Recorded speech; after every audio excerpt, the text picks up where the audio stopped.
Welcome to Clever Title Pending with your host, Brian K. Morris, independent publisher, freelance hybrid author, award-winning playwright, and former mortician's assistant. Don't send him title recommendations because Brian knows exactly what he's doing. So just sit down and look pretty as Brian K. Morris scrolls through your comments and plays with his mouse. Join him on Tuesday nights at 8 p.m. Eastern, 7 Central, for Evening Pandemonium and Moonlight Madness.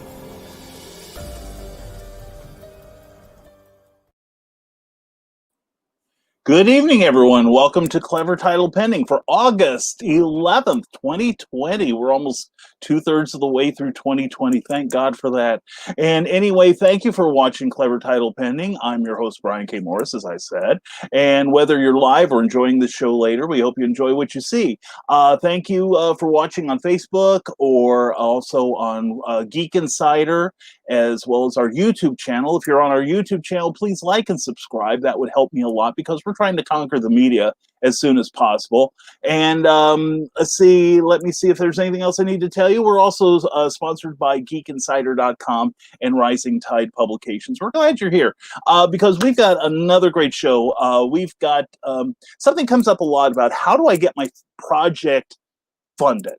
How do I raise the money to get my comic book or my novel off the ground? Well, we're going to discuss crowdfunding tonight, and we're going to do it with a couple of very, very talented people. And let me hit the right buttons, and then let's bring in Eric Hawkins and unmute you, sir. There he is, the star, the writer, the legend himself. How are you tonight, Eric? I am doing great. How are you? So far, so good. I haven't blown anything up on here, so I'm pretty happy. I saw T. Hawkins in the chat over there. I was like, my son's in here? But then I realized it's Trevor, the original Eric Hawkins. Yes, and he we talked the other night. He wants it very clear that he came first, and so I didn't tell him. So while he can claim the Eric part, although he spells his E-R-I-C-K, which is wrong. You don't spell it that way. I know what you mean. Yeah, because I get into that conversation with people who spell it B-R-Y-A-N.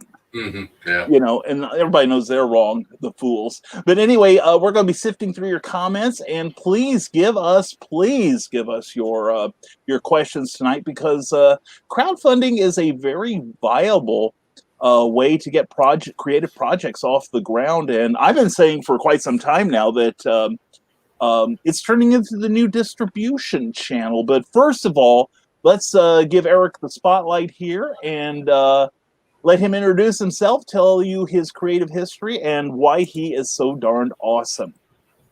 Well, I'm Eric Scott Hawkins. I'm the creator of the Zombieful World of Oz, which I just crowdfunded my second issue successfully. I doubled the fundings for the first issue and the backer number. I've also done other artistic work, penciling, inking, coloring for various other writers and people, including Brian. And I'm always open for commissions if anyone wants any, and go check out my books. And where can people find you? You can find me right now on Indiegogo in demand for issue 2 of the Zombieful World of Oz. Issue 1 is available as well if you never picked that up. I have them over here on a shelf and they're ready to ship out. I still have a few to fulfill, but I'm almost done with fulfillment of my second campaign. You can find me on Twitter at ES_Hawkins and Facebook, Instagram. I'm out there everywhere. He's omnipresent, he is. And we will be joined later on by Luke Stone of Luke Stone Studios and Terraform Comics. He had another engagement, so we'll be grilling Eric here. And again, we'd love to have your comments. And of course, we say that, and Trevor, the original Eric Hawkins. Okay, so there is his moment in the sun. So anyway, let's start out with how did you discover crowdfunding?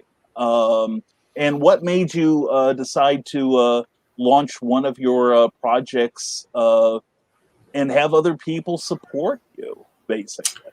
Well, I think it was, I discovered crowdfunding through you with the Ghostly Tales of Spencer Spook. when we talked about doing that and what we would do and how we would distribute it, and we decided to go with a Kickstarter, which at the time I'd never even heard of Indiegogo before that. I had heard of Kickstarter. I knew there was some comics out there, but I didn't know how well it worked or anything like that. Then the more you started looking into it, you started seeing more and more comics were out there. It's still comics is still it's a small fraction of their business, but a lot of people go out there to search for comics. So after we did the Spencer Spook in 2018, is that right? Yeah, about 2.5 years ago. That's right. 2018. We successfully funded that in April. Then the following April, I launched the Zombieful World of Oz #1. And then this April, I've launched the Zombieful World of Oz #2. And in between that, we've launched a couple other books too. Mm-hmm. Very good. Very good. Now, what did you learn from, working with, on the Spencer Spook campaign with me? What did you learn that you applied to your own crowdfunding later on? Well, I tried to take into account every possible pricing variance I could think of, whether it was going to be shipping tape, or it was going to be shipping labels, boxes, bags and boards, the shipping itself, which can fluctuate and be all kinds of craziness. Then contacting printers and all that, because you did all the hard work on Spencer Spook. Mm-hmm. I just came and mentioned signed books and drew the book. I mean, that was it. So I went through all this other stuff, the stretch goals, the extras, and all that stuff. I started looking at other campaigns, see how people were setting up their pages, to see how I wanted to set up mine. Mm-hmm. Now, in researching it,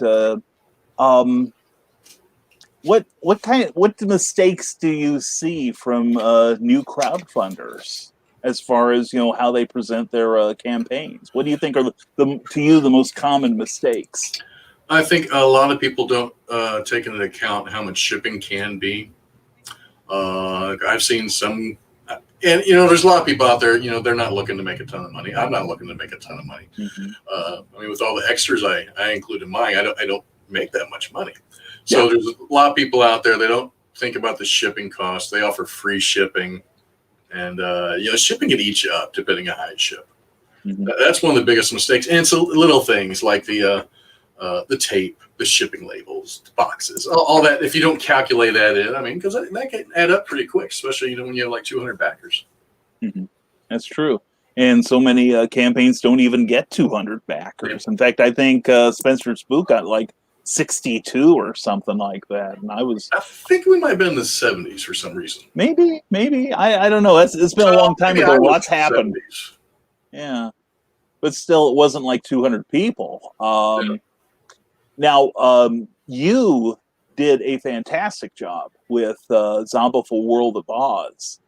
Tell the people how well you did, what your goal was, and how you kind of exceeded it by a couple dollars or so. And what do you think contributed to it? Because especially since you did it, let's see, correct me if I'm wrong on the timeline, but this was like at the onset of the My Sharona Miley Cyrus Peter pandemic, right? Yes, it was as soon as the craziness hit the wall or hit the fan. That's when I launched. I started seeing all these news articles about Marvel and DC put pencils down and all that, and books weren't getting out to people. Diamond distributors basically shut down and wouldn't send books out. So there was a need. I wouldn't say a need for comics. Nobody needs comics. People want comics. So I decided to go ahead because people were going to be looking for comics. Mm-hmm. So I went ahead and launched it. I had a $1,500 goal, which was the same as my goal for issue 1. Issue 1, I funded in 6 days, I think it was. That sounds right. Yeah, and in issue 2, I funded in 6 hours. Mm-hmm. But all the time in between last year and this year, I spent a lot of time doing drawing shows online on other channels like Chester C. Busby's Drawing Quartered. I get in other groups of people on Twitter and stuff like that, on YouTube, and pal around with them, spread the word of what I'm working on, share my work. I'll get on podcasts, and just trying to broaden the audience that might be aware of me. So I'm sure that helped quite a bit. We funded in 6 hours on Kickstarter. Right. Now on Indiegogo, I was just looking for $500, and I launched the Indiegogo after the Kickstarter ended because some people don't like Kickstarter, but they like Indiegogo, and vice versa. It's a kind of a political office politic game thing. Right. So people have told me, well, I would have backed it if it had been on Indiegogo. I would have backed it if it had been on Indiegogo. So I launched on Indiegogo. It took me 30 days to get, a fraction of the amount I got on Kickstarter. I just finally stopped even sharing it. It was like, oh, well, whatever. There's a difference on Indiegogo and Kickstarter. If you don't fund on Kickstarter, you don't get the funds. On Indiegogo, you can set it so it's a flexible goal, so you get whatever funds come through, even if it's less than your goal. So I was like, okay, I've only got $250 here. At least I'll get the books out to the backers. They'll be happy, and I won't worry about it. I've already made the $4,495 on Kickstarter. Yeah, you'll kick in the extra to reach the end, right? Yeah. Now, you mentioned a good point about how Kickstarter is all or nothing. If you fall short of your stated goal, you don't get anything, but you're not dinged for it either. It's not like you're paying the office for putting it up or anything. Yeah, you don't have to pay. When you fund on Kickstarter and Indiegogo, they take a percentage, then another percentage, and then a couple cents per transaction. If you don't fund on Kickstarter, you don't have to pay that. You only pay the fees and transaction fees if you actually fulfill your funding goals. Mm-hmm. Which makes sense, because without that fulfillment, there's nothing for them to take. So they can come after you. You have to put in your banking information to get the money. They've got you now. And we've got the questions coming in already, and we'll let Luke catch up whenever he makes it in here. So Cindy Cap has the first question. Eric, what sorts of projects are more likely to succeed? Are there some sorts that are less likely to go? And that's a good point, because crowdfunding, it's not just comic books. It is a variety of creative projects, such as music or books, and which I've been researching lately. And I think I'm going to have to get a paper route if I'm going to have other people pay for it. But anyway, so basically, what kind of projects do you think, from your observation, have the best chance of succeeding? Well, I know more about Kickstarter than Indiegogo, but I do know on Indiegogo, I believe their number one funding projects is tech. Mm-hmm. Kickstarter, I think it's between tech and gaming. They are huge in gaming. Role-playing games, card games, board games. Mm-hmm. You go out there and look at their gaming, and you'll see fundings of millions of dollars, hundreds of thousands of dollars. It's mind-boggling. But a lot of tech is funneled through there as well. Kickstarter comics it's really small. It's really small for the amount of money that they bring in. But a lot of people do go out there for comic books. They go and look at Kickstarter for comic books. That's true. Well, I don't know. I can't speak for Zombiful World of Oz, but I know that Spencer Spook, which I consider our project, because you were so instrumental in pushing us over the line on that. What was it? It was almost half of the people that pledged discovered us through Kickstarter and not necessarily through Facebook or any other social platform. I'm not sure. I haven't looked at it in a while on Indiegogo or a Kickstarter, but keep asking questions. I'll look that up and I'll tell you what that is. Okay. I'll vamp while you do that. And Cindy did ask, what's from your observation again, what types of projects have you seen that maybe are a little less likely to get funding? It's a real toss-up. It's so. If you're talking comics, it's I see all kinds of genres fund and don't fund on Kickstarter, particularly. I think it's you got to build an audience. Try to build an audience before you launch, at least, and that helps spread the word. But there's people out there that have brought in hundreds of thousands of dollars I've never heard of. Yeah. But they have an audience somewhere else that follows them, likes their art, likes their writing or whatever. I would say, I don't see a lot of superhero stuff on Kickstarter at all. There's a lot of fantasy, horror, romance even. Mm-hmm. Yeah, more niche stuff I've noticed. Mm-hmm. And there's even, I would even say that some of it's softcore porn. Some softer than others. And before anyone says it, all right, gotta get that in there. But yeah, and I was doing some research on books, like novels and such, and I've noticed that Indiegogo is a lot more sympathetic. Well, there aren't a lot of projects that books don't get much traction on Kickstarter, and they get a little bit on Indiegogo. Mm-hmm. Yeah. Now, let's. Those are very good answers there, sir. And Cindy Cap has another great question here. Now, does the project need to be done when you begin the crowdfunding? Well, that's the real question there, isn't it? You have people who have been crowdfunding for 2 years and haven't fulfilled to their backers because they're not done with the project. They launched a project with a little bit of art, a little bit of writing, just enough to show people they had an idea, right, but they've never finished their project. I would, with how often that's been happening lately, you can look at the Detective Dead. That was on Indiegogo, brought in, I think, almost 40-something thousand. The guy has told his backers he has no money. Mm-hmm. The money's gone, and there's no book. Yeah. He spent money on fonts, all kinds of weird stuff. That does happen in crowdfunding. Yeah, crowdfunding is not a guarantee you're going to get what you back. I hate to say that because I'm here to promote crowdfunding, but there's occasionally you might get burnt when you back something up. It's going to happen. But I would say, with how many people have been not fulfilling and very late in fulfilling lately, having your project 90% complete, 100% complete is better.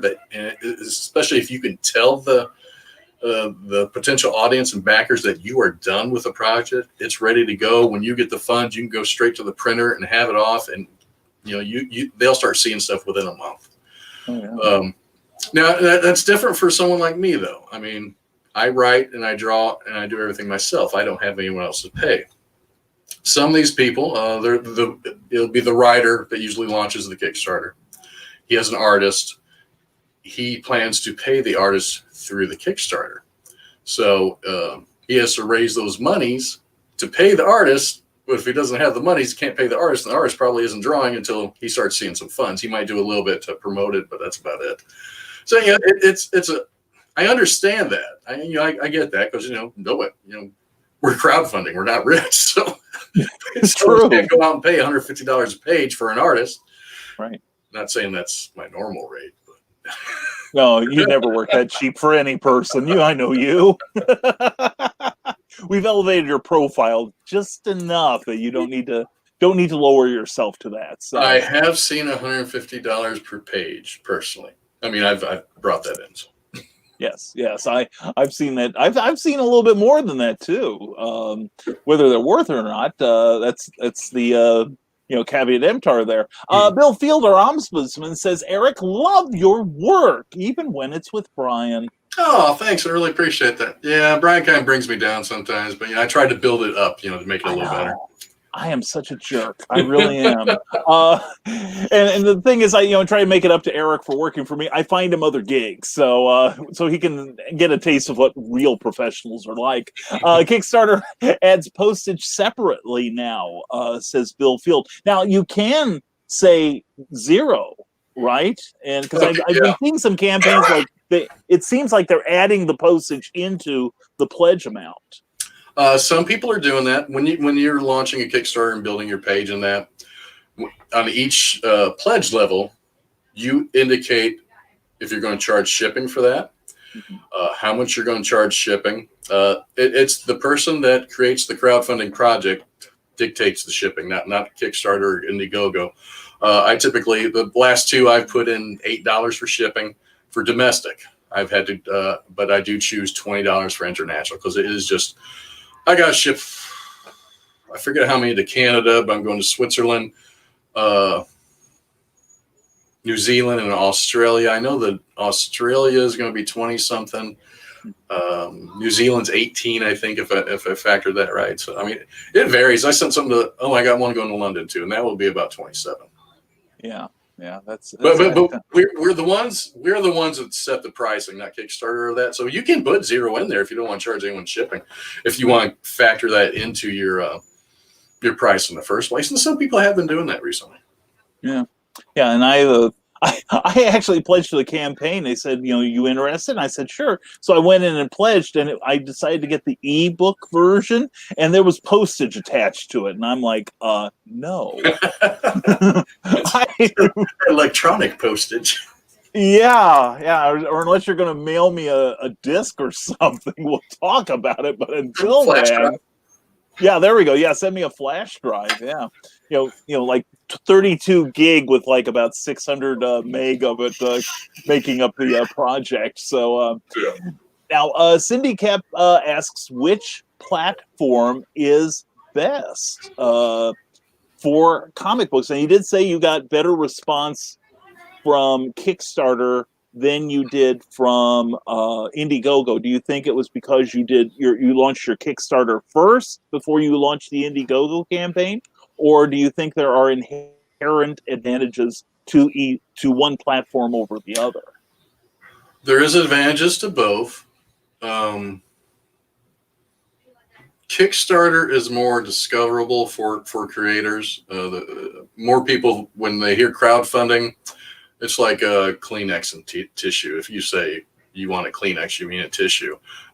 Most people say Kickstarter when they're talking about crowdfunding. That's what they think of. It's the largest platform out there, and it's has more people out there. But more people go out there to look for books. On Indiegogo, it's a little different animal. Some people go out there, not as many. I mean, they only have like I don't even think it's a third of the audience of Kickstarter, if I remember the numbers correctly. It might only be, it's smaller than that. But most of the people that fund on Indiegogo have a following from YouTube, Twitter, some other social media, Instagram. There was was it Icarus in the Sun? I think that was a book. I mean, I think he only had Instagram followers, and he raised, like $500,000, $400,000, something like that. Wow. But it's most people go to Indiegogo because they have an audience that follows them. People go to Kickstarter without an audience because people will go out there and look. So if you have a huge following, Indiegogo is the best way to go, and especially if you're parts of certain groups of people that they only think fund on Indiegogo and they hate Kickstarter because it's woke. Yeah, we will avoid that discussion as much as we can tonight. Yeah, no, I ain't afraid of the discussion. Well, but, there was an argument between the different groups in comics it's fan groups really. Well, Indiegogo doesn't charge you as much. They're much cheaper. No, not at all. I mean, the pricing is within pennies. Mm-hmm. I mean, it's basically the same. There's no difference. But they just want to promote that to get. Comics is a very goofy business to be in. That's true, especially when you're an independent guy. Yeah, exactly. Yeah. Well, I have a theory, and I don't know if I explained it to you, but playing amateur psychologist of the crowdfunding people, aside from the fact that, like you said, Kickstarter has become almost genericized, like Kleenex or Vaseline as far as the trade name for the overall crowdfunding experience. But I wonder if it's the all or nothing aspect that encourages, it's like a call to action for people, that you get that initial rush of people who want to, want to pledge to your book. Then it kind of slumps, you got to keep promoting. And then at the last minute, if you're within sight of your goal, people want to back a winner. Mm-hmm. Yeah. Whereas I think with Indiegogo and any other platform like that there isn't that sense of urgency, because people know with Kickstarter it's all or nothing, but with Indiegogo people also know that you're going to get your money either whether you make your goal or not. You'll still get something to defray your expenses. So I'm wondering if that sort of psychology enters into it. No, I definitely can. I mean, because I think you can follow a campaign on both of them. But I believe you can only follow a creator on Kickstarter. I believe you're right. Yeah, because and that's another cool function of Kickstarter. If you're following a creator or anyone out there, anyone that's backed a book, doesn't have to be a creator. Because you can create a profile out there and allow people to discover you and follow you. So if I back something or launch something, anyone that follows me gets a notification that, hey, Eric backed this book. You backed this book. Oh, he launched this campaign. And that brings a little bit of an audience around to come. Oh, let's see what he thought was so worthy of backing. Mm-hmm. And by following people like that, you follow the campaigns and you go in and check them every once in a while. I've done that with a lot of campaigns. I've gone in and looked, and I thought about, well, I might like this. I don't know. Let me watch it. It's not even going to fund. Yeah, never mind. But if you see it's close to funding or already funded, oh, well, this is a sure thing. Mostly a sure thing. Sure. And you go ahead and back it. Yeah. I agree. I do the same thing.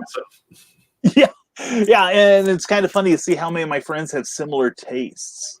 Mm-hmm. If one person goes for, say, comic ABC, I can expect like my inbox in my email to be, like about 16 more people that I know from that, that clique who are supporting that book. And then I've got somebody from another clique, then they bring their friends into my feed. So, another nice thing, like you mentioned, you can get a warning, like I think it's like 2 days for Indiegogo and 3 days for Kickstarter, but they send you an email. Hey, you still interested? You've been looking at it. You ready to pull the trigger, sort of thing.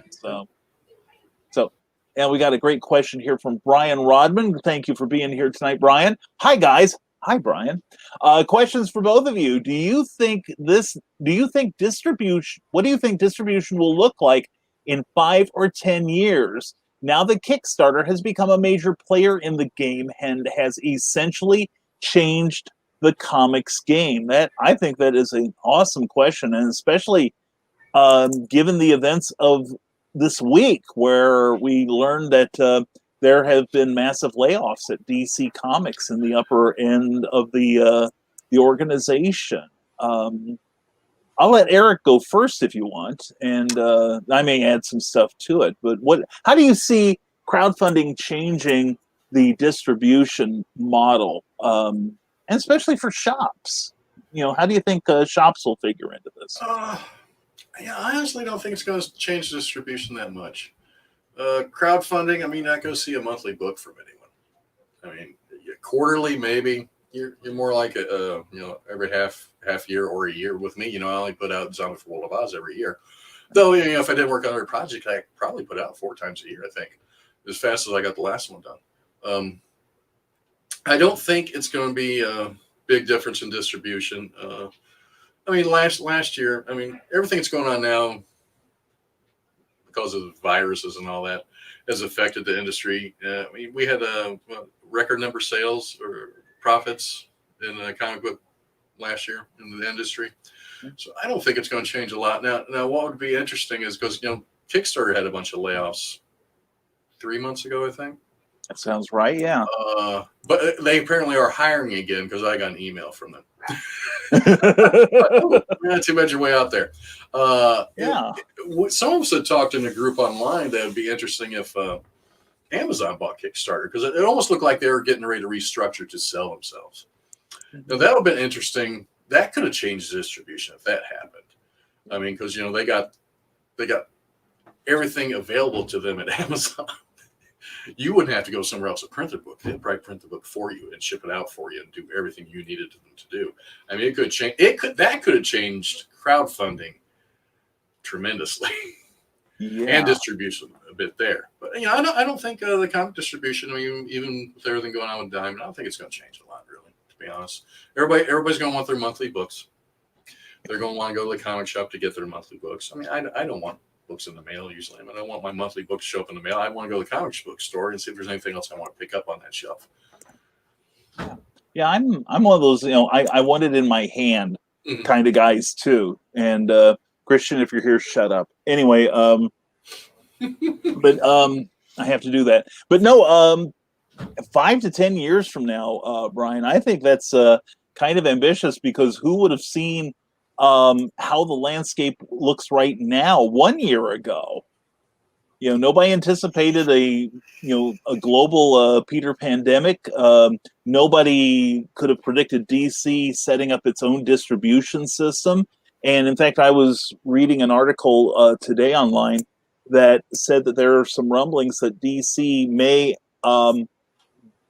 they've picked two other organizations to distribute their comics, but they may go the Heroes World route from the 90s and create their own distribution channel to direct sales. I think the thing that's going to influence distribution right now is the fact that we've got fewer comic shops. We probably have fewer comic shops now, I'd say, than probably since the early 80s.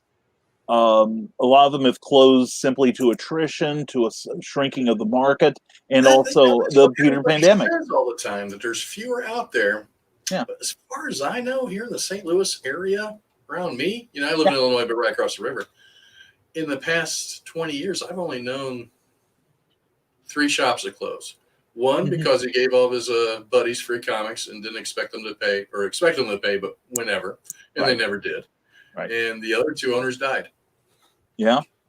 Well, but, it seems like every other shop in the area has been doing great, or they've been staying open. I don't know how well they're doing, but they're staying open. From my point of view here in this area here, I don't know about everybody or else. Who knows? Well, I know that where I was at in East Central Illinois, we had at one point in Champaign-Urbana about 3 or 4 direct sales shops, and now I believe there is 1 maybe.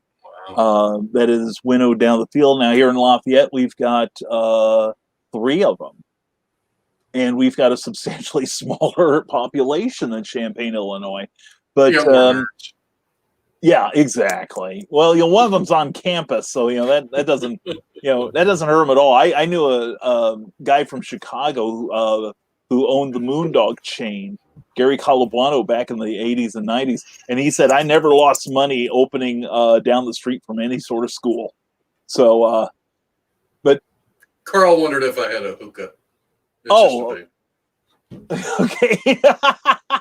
We answer all the hard questions here, Carl. And yes, we are running behind a little bit, but I do want to. We've got a question from Michaela Jade. So anyway, I think, Brian, just to close this off, I think it's going to be interesting seeing how things shake down, especially with the layoffs from DC, the restructuring, as well as restructuring of several smaller, second tier publishers. And I think you're going to see a lot more people going to crowdfunding, not just people looking for comics, but also the creators who leave the mainstream ranks and realize, hey, I've got a following. Let's exploit those little guys.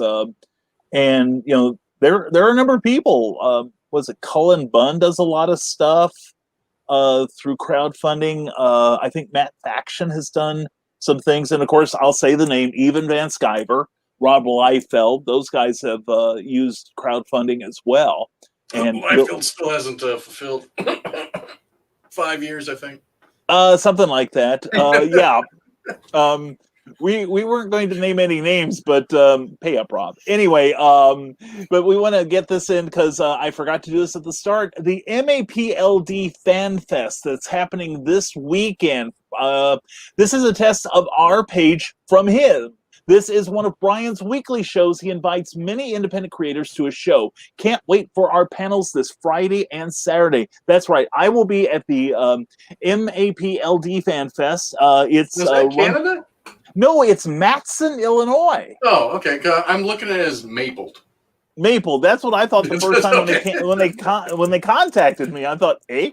But anyway, no. I will be doing a panel at 3 p.m. on Saturday or Friday and Saturday. We'll be talking about mainstream versus independent publishing on Saturday, and then we're going to talk about how to break into the business on Saturday with some really cool people calling in. So please, we'll be promoting that in the next few days, and please join us and bring your questions because you can dictate the direction of the show, not unlike this one. So please join us. It's going to be a lot of fun. They have also got a page on Facebook. Please look for MAPLD Fan Fest, and they've got some really cool plans. So please check it out this coming Friday and Saturday. We hope to see you there. And thank you very much for putting that on there. Now, Hey, Brian, can I interrupt before your next question? Certainly.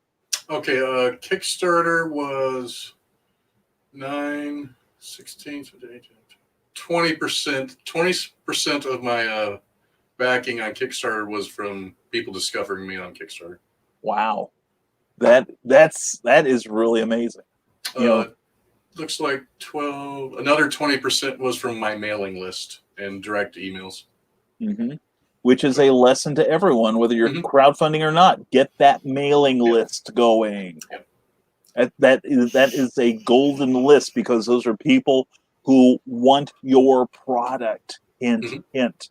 So anyway, Michaela Jade, author Michaela Jade, thank you for being here, hon, talking to us from YouTube. Do you need a big following to do a Kickstarter?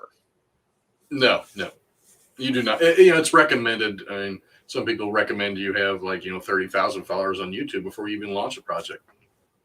I've got 35 people, not thousands people. I put out a video once every 3 months. My Twitter, I do a lot of my advertising on Twitter. We're promoting myself. And last year at this time, I had 108 followers, and I have almost 500 now. Put yourself out there in other places, Twitter, Instagram, Facebook, of course, and stuff like that. You don't need a huge following. Like I said, I had 20% of my backing came from people that didn't know me. They just saw my project on Kickstarter and said, "Oh, this looks kind of cool. Let me give it a try." Yeah. Well, was it when we did Spencer Spook 2 years ago? Shoot, I probably had 8 Twitter followers. yeah. My Twitter following was pretty pathetic, and I don't push my Twitter feed very much. But nobody had, unless they bought a copy of Celebration #1. I don't know who would have been who would have gotten really excited. Oh, they're back together again. The band is back together. If they would have saw my art in that one, they wouldn't have bought Spencer. You have come a long way. Let me tell you that. It wasn't horrible. It's still better than a lot of stuff I see out there now, but it has changed so much now. Oh, it has. It really has. And and one day we will be reprinting it. I'm thinking that may be a stretch goal for when we do Nature Boy later on. So that'd be cool. Yeah, I'm thinking, and I have permission. So that's important. It is important. It really is. There are many people operating without permission that they're going to, this show has been brought to you by the letters C and D. Anyway, Rebel Kate, glad to have you here, says, so crowdfunding is like the stock market. Yeah, kind of. I mean, you're blindly putting your money somewhere, hoping that you'll get an investment back off it. That's true. In some cases, I mean, there's been pros that have gone over to Indiegogo lately and crowdfunded books, and people buy the books to resell them on eBay because there is a more limited number of a print run. I mean, there's not as many books out there, and people didn't back it, didn't want to spend $25 for a floppy plus $10 shipping, which some of them charge. They try to get it on eBay or something later, and some of them get a deal. Some of them will pay, $100 for a book. Really crazy. It is like the stock. Comics are like the stock market. Well, that's true. Many of them. I see it. It isn't like 30 years ago, but I see it more like was it day trading? Mm-hmm. That you may get something that you hear, like say if a TV show's coming up or a movie may be coming up. That you get excited and you might be able to get a higher price for it on eBay for that reason. Well, I sold my first appearance of Deadpool. I mean, more than it was worth 3 months prior to the movie coming out. And I'm waiting for the Moon Knight TV series because I got a whole run down here of that. Yeah. And I've got a full run of Kirby's Eternals, so hurry up, Marvel Studios, get your butt in gear. I need. Well, they're in gear. Just there's no theaters open to show movies. Well, that's true, but then again, what is it? I'm hearing that many places are eyeing the idea of just doing it streaming because they did it for was it Birds of Prey, and they did it for Mulan and a They're couple going other to do features. it for Mulan.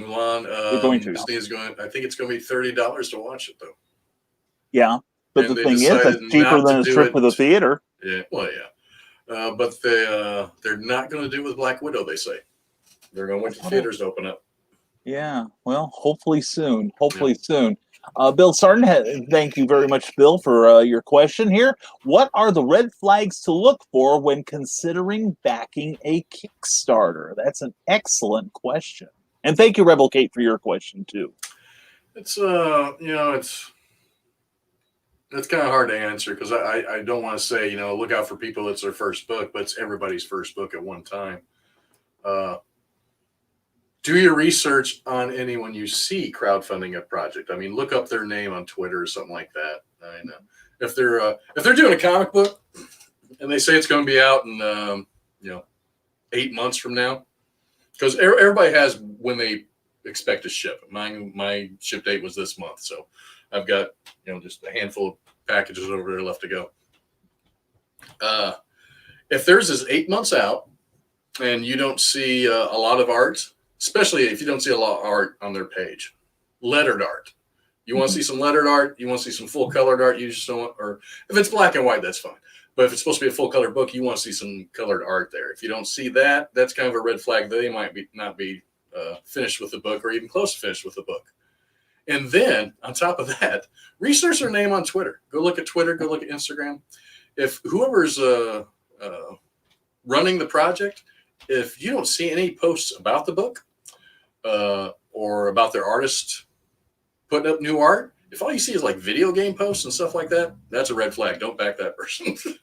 Because they're not working on the book and you're not going to see it in 8 months, if at all.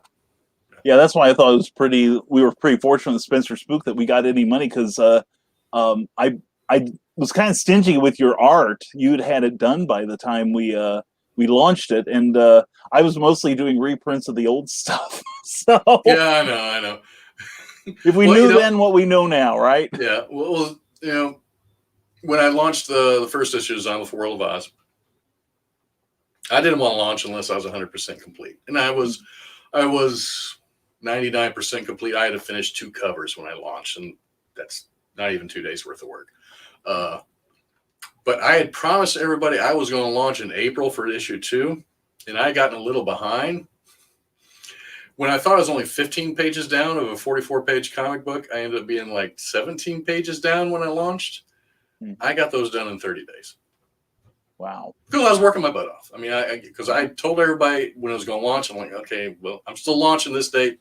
I told Brian a couple times, hell or high water, I am launching. I don't care.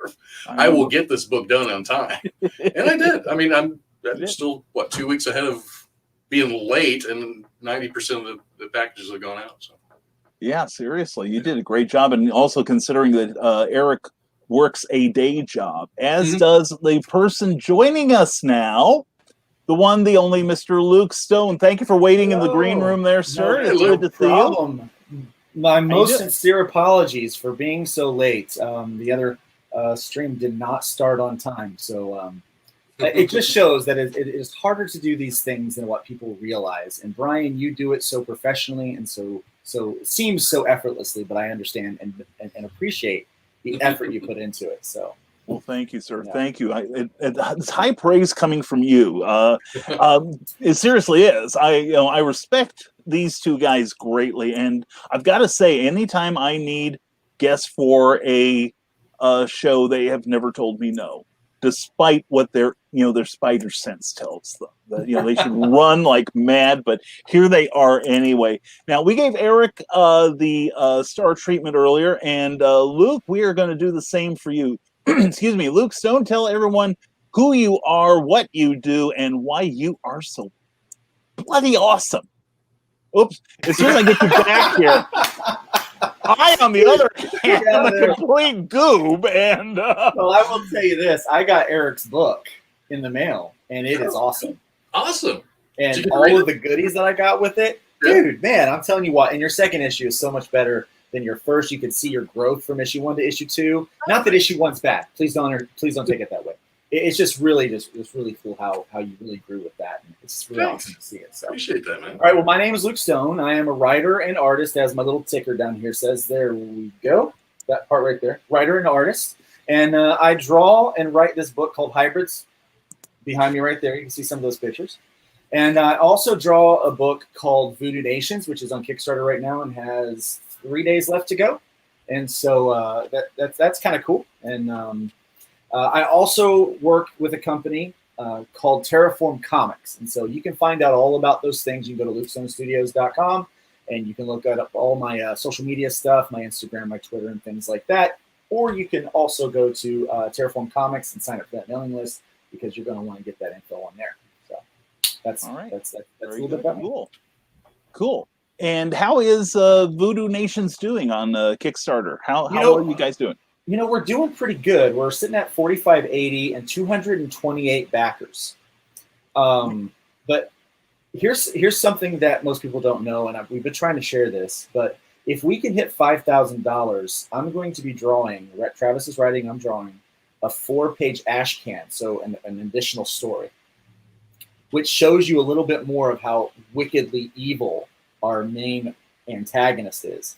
And so it's really cool. And so we are $420 away from that in 3 days. And so I was like, well, hopefully the Nevermorians can help us out with this and at least get us a little bit closer to that, and maybe even get us a little closer to that 250 mark as far as the backers go. But it's doing pretty good. As you can see, we're doing just fine with that right now so far. Great. And yeah, and it's really cool. We've got a neat backup story from a couple of guys that are down here in the Florida area, which is really cool. We've got a lot of really cool contributors to it. We've got some really neat perks with this thing where you can get. Let me just show you some. I don't know if anyone's seen some of the interior art, but we actually right now we have a connecting cover with Mojo Rising, and I penciled that. Greg Harm inked it, and I can't remember who colored it, but you have to get both issues to get the connection. So you have to back both of them, which is kind of a cool concept, right? Cool. We've unlocked a bunch of stuff. We've got the ash can at $5,000 that we're going to do. We've already unlocked a special sticker that you see, and then this charm that is our kind of our Voodoo Nation charm that we're going to be. Everyone gets one of those. Then we've got the toaster that's been unlocked, which is really cool. And then we've got a bunch of digital books in there. In fact, some Advocator stuff where you can actually find a Zombieful World of Oz story in one of those. So that's really cool. Nice little connection. Yeah, it's a 4-page preview to issue 2. Yeah, exactly. And so and a book, Return to Cinder, I did a backup cover for that one. But we've got a lot of different really cool perks on there. One of them is the Luke Stone collection. Not that I'm shameless self-promotion that you can get. So you get Voodoo Nation's cover, you get the Voodoo Nation's book, but you also get all of the Hybrids books that are actually the Terraform branded ones. Yeah, there he goes. He's got some. Now you've got the Starcross branded I do books. have the there. Starcross ones, yeah. Yeah. So now we actually have Terraform branded books. All the Starcross books that I have are gone. So you can still get a couple of them through Starcross website, but all the brand new Terraform books, this will be your first opportunity to get those really through any kind of online option. So you can get that, and that package is like $36. And so we've got a bunch of different things. We've got digital, and here's the other thing: this is offering free U.S. shipping, so you can ship. If you're in the United States, what you see, that pledge price is it. So it's $12 for the single issue, and that's free shipping. And that's physical to your door. I mean, I think that's a great deal. I think it's insane, which is probably why we've had so many people jump on that. But I really think it'd be cool if we can get some more people jump on that too. Then. Very cool. Well, shameless self-promotion is spoken here, sir. I can't help it. I learned from the best, and Well, take a bow, Eric. Anyway, there's a lesson here, folks. If you're looking to get your Kickstarter going, get that 4-page story, because I know that Eric probably would never have gotten close to his if there wasn't that 4-page story in the back of the Zombiful World of Oz. Yeah, well, you try to trick me into drawing nudity. Would I do that? Oh, would I do that? Actually, okay. BKM. So Dorothy is covered with ice cubes in a bathtub. Brian did say modestly dressed, and I took away the clothing and added ice cubes because I thought it looked better. Yeah, it does. And Eric, I do let him take liberties with my script because I know he knows best. Yes, it's the hell you know, and I wrote it. So, which is really cool. That's neat. Thank you. That came from a very dark place. And I'm not talking about my office when the lights are out. So we're going to give Eric a little bit of a break now because we've been grilling him like he killed somebody. And now we're going to turn the spotlight on Luke. Now, Luke, what is your history with crowdfunding? See, that's a good question. Now, I've been doing crowdfunding since about 2015. A few comic books had been put out on kind of that crowdfunding thing, but there wasn't a whole lot of examples to learn from, and so we were just kind of rooting around in the dark, so to speak, and so we started crowdfunding all the way back then, and I had a couple of failures.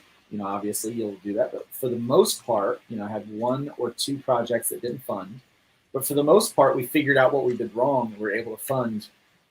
I think I've been a part of funding and fulfilling 12 different crowdfunders in the last 5 years. So, yeah. Very cool. Very cool. Now, we're not going to go back all the way to some of these great questions that our viewers have been giving us. And thank you all for watching us on... say what? What? Sorry, Eric? Questions coming up. I've been seeing them in the chat. Yeah, well, we're going to start back here a couple, and here's one. We've already weighed in on this, Luke, but in your opinion, do you need a big following to do a Kickstarter? I don't think so, but you need to have a good network. Everybody's got to start somewhere, and there is a way to take your Kickstarter, just be really realistic with what you need. Do not do a Kickstarter and set your funding goal too low. To where you can't actually fulfill. Fulfillment is the most important thing. I see a lot of people run a first Kickstarter, and they normally run into trouble on that fulfillment side of things. You want to make sure that you're able to pay for all of the books, pay for all of the things that you package with it, and you want to make sure that you're paying for like the good Gemini mailers and things like that, so that it gets to the door safely. The last thing you want to do is spend all that effort making something really nice and then send it to the house and let it get tore up. So. And for people who wonder what a Gemini mailer, it is like this. I don't have it all. Well, I'm going to do some damage here. I've already taken out the good stuff, but it has a compartment that you put the product inside, and then that closes up kind of. A little more, Brian. I'm sorry? Unfold it all the way. Show them how it folds up. Okay. Yeah. You don't know. He doesn't know how to. I've never used this. So there you go. It's a big piece of cardboard. That it is a big honking piece of cardboard. Yeah. I used another mailer. I used document mailers that are really, really stiff. So those can work too. That's what I got a 10-foot cable here. I don't know why I didn't just leave my headphones on. Okay, so Gemini mailer. I mean, it's a flat piece of cardboard. Look at this. Really? Cool. Yeah, now watch this. Now it is sufficient for shipping a comic book. Yes. You get engineering miracle. Or a trade paperback. Yeah. I'm looking at that for future mailings. Yeah. Because it is adjustable. Yeah. And it's like origami. So and you can tell that Eric has done more than one of them. Because he knows the speed with dexterity. I'm still not that fast at using the Gemini because I just switched from using I think like the U line or something. Oh yeah, mailers, which were pretty good. Yeah, those aren't bad. Yeah, those aren't bad. They're pretty good. And sometimes for like just a single issue, like I've got a pretty rigid mailer that I would use, but I just prefer the Gemini, and I think like it's kind of a standard with people. They like to see those things now. A lot of people. Yeah, by all means, you don't have to have a huge following. You just have to have a good network. And if you're well connected with a few people, your first Kickstarter or your first Indiegogo, your family and friends are going to come out and support you usually. So you don't have to worry about not funding. That's your opportunity to start to build an audience. And so use that opportunity. And the more crowdfunding that you are able to successfully fund and fulfill, the more following you're going to get. That's true. That's true. Now, we also answered this, and then we'll launch back into the new questions here. Bill Sarden wants to know, Luke, what are the red flags to look for when considering backing a Kickstarter? What will make you run away from a campaign? Yeah, I heard some of those, and some of those you guys are spot on with that. If they're not sharing their art, if they're not, you don't know that they're an artist or a writer or anything, they're not really talking about their stuff. But the other thing is look at how many campaigns they've actually funded and fulfilled. They may have funded 2 campaigns, but have they fulfilled them? And so go back and look at the comments, look at, kind of search it out and look what's out there. And that's one of the things we run into even when we're looking at like a young creator to come on something like Terraform Comics. We look at whether or not they've been able to fulfill their campaigns before. And if they haven't been able to, and there's been like a legitimate reason, it's still not a reason not to back them. But it is a reason to be wary. So that's probably one of my biggest red flags with supporting anybody. Yeah. And I will say mine is the editing on the offering. Like if I see like a U instead of YOU or a lot of typos, my first thought is how well did they edit the comic? Well, that sounds like a writer. Yeah, it does. Yeah, I know one of them. Jeez. Anyway, you guys my books are, darn it, my books are well edited. I'm an artist. Don't expect me to get everything inside that campaign right. Yeah, I use texting shortcuts. Okay, that's how I write. Yeah, that's why you hire me as your editor. Anyway, because I refuse to do texting. Even my texting is well spelled out because I'm anal about that. If that's the worst thing I do in a day, you're all going to be okay. Cindy Camp would like to know, how about some of the other sites like GoFundMe, for example? I will tell you, GoFundMe is not for crowdfunding. It's for funding personal things, but it is connected to Indiegogo. Now, Indiegogo is for crowdfunding, and I will be honest with you, that's kind of my preferred platform because they have 2 different options. 3 things that Kickstarter did not offer, but Kickstarter is starting to offer one of those now. So the first thing that they offer is a flexible goal. So you can do a fixed or a flexible goal. Kickstarter is only fixed. So you have to make the dollar amount that you need, or else you don't get any of the money. Now, in a case like mine, I'm running a Indiegogo, starts next Tuesday for the trade paperback of Hybrids. It has a bunch of extra stuff in there and stuff too for people, which I will shamelessly plug that stuff later. I think I won't, right? But in that sense, I'm setting a funding goal of like, this is what I would like to make, but it's flexible because I'm going to print them anyway. And so no matter what I bring in, it's only going to offset my costs that I'm already expecting to spend. And so that's the first thing they offer is the flexible versus the fixed funding, which is absolutely tremendous. The second thing they offer is if you hit your funding goal, it goes into what they call in demand. So you can actually keep it live and edit it and make money after the fact. So if you have extra copies or extra things left over, people can go in and order those and you continuously make money off of it, which is an amazing feature. So it kind of acts like an online store in a sense, where they process the credit cards and take care of the fees and send you the money. It's really, really nice. The third thing that they offer that now Kickstarter is trying to do now is called a thing called an add-on perk. Okay, so you can set up everything in your campaign with an add-on, with a price for it and a shipping cost for it, and they can essentially build their own perk. So let's say they want, like cover A of Zombieful World of Oz, and they go in there and they choose that one. But what they want to do is they want to add some things to it. Let's say they want to go ahead and get one of the other covers that's not in the regular options for them. So they want to get cover A, and I don't know. Let's say, for instance, you have maybe cover C. And so they want to get A and C, and then they want to get the trading cards, and they want to get the bookmark, but they don't want to get all the other stuff. So they can just add those things on, and they make their own perk, which Kickstarter's starting to do, and they're they're kind of starting to roll that out and test that with some people.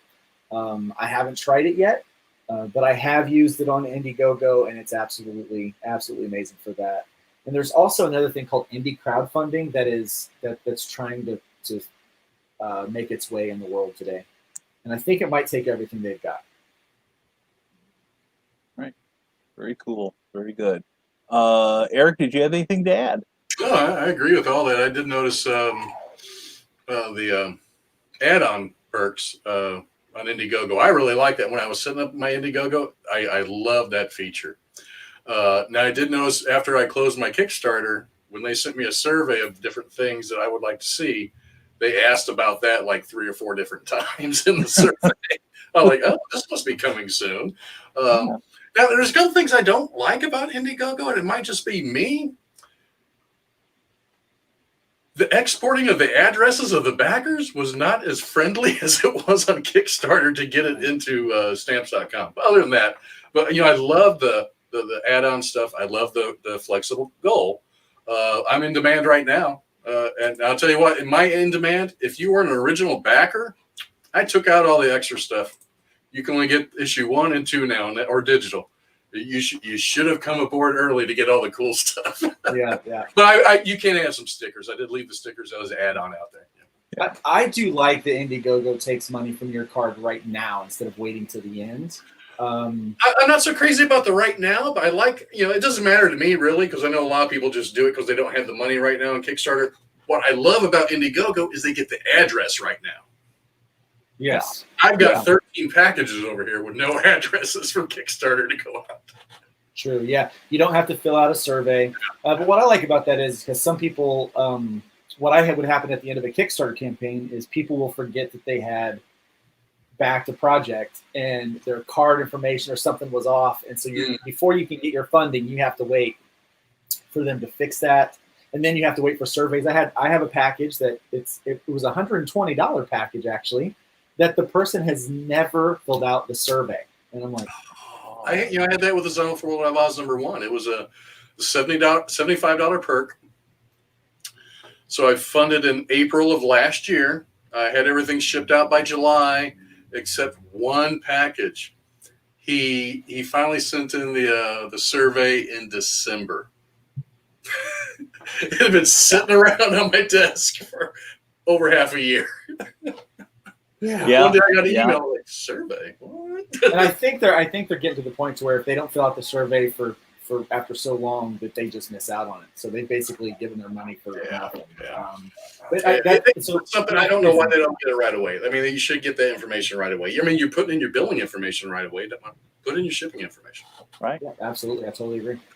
Yeah. And I remember my campaign. I had 2 packages like Eric, that they never filled out the survey. And finally I heard from both of them, like, almost a year later, like, where's my comic book? I'm like, where's my survey? So when you all get your notices for surveys, fill them out promptly. Okay, Cindy Kep has another question here. I will say that she is looking into crowdfunding herself because I've been talking with her about a project that's coming up soon. What info do you need to set up a campaign? You want to start that one off, Eric? Well, I mean, you need you're going to need your name. You need your banking information. They're going to ask for that. Yeah. But you're going to need to know what the project's about, what kind of genre the project is. You're going to want to know how many pages you have in that project. Well, here, if you want to share my screen again, I actually have my Indiegogo up that I'm working on. So it's in pre-launch right now. Oh, no. Get him off of there. Good God. Here we go. There we go. I don't use this feature very often, and sorry for blocking you there, Luke. Yeah, that's no problem at all. That's probably for the best, actually. So this is like kind of my preview here. But if I go down here, they've got a pre-launch page, but here's the campaign editor. And so basically what you're going to get asked is you're going to get asked to fill out some basic information. We'll just let this load real fast and make sure everyone can see this. They're going to ask your campaign title, and they're going to ask for a campaign tagline. And I got to be honest with you, the hardest thing to do is the campaign tagline for me, because it's like only so many characters, and I'm like, I want to say so much more about it, or I want to say so much less, and so I have a real hard time coming up with something good. But they're going to ask you for a slew of images. Now, Kickstarter and Indiegogo have two different image parameters, which really ticks me off. I just make it the same thing, for crying out loud. So, Kickstarter, what? They'll let you put any size you want out there. Anything, pretty much. Yeah. Indiegogo has different measurements, and you have to fit right in there. But I mean, it makes it look pretty. So. It really does. And so I make up my own little graphics, and and it's usually pretty easy. I open up a file in Photoshop or whatever photo editing software you want, and I just start pulling stuff in and make it easy. They will ask for where you're from. They'll ask what category you're in. They'll ask for taglines, and I think this is Indiegogo only. I don't think that Kickstarter asks for that. I think they do, no. Yeah, they'll ask for other things, and they want to know what your campaign duration is. So this one starts next Tuesday, and it's going to run for 40. Actually, I'm glad I'm here.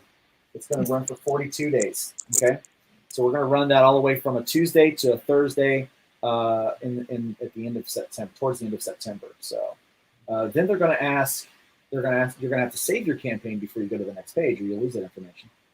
But then you're going to go to here to where it'll say save and continue.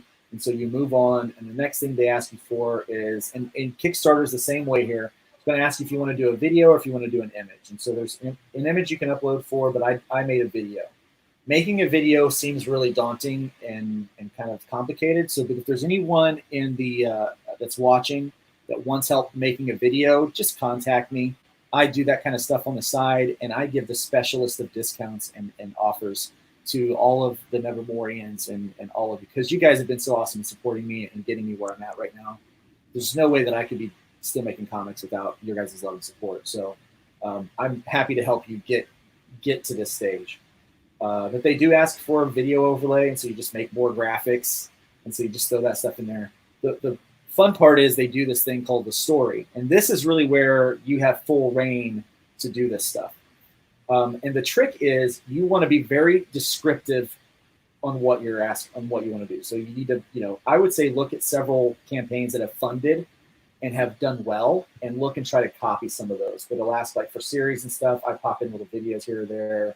I go into the story and what's going on. Then you start just popping in different graphics. So like, here's like what that book's going to look like.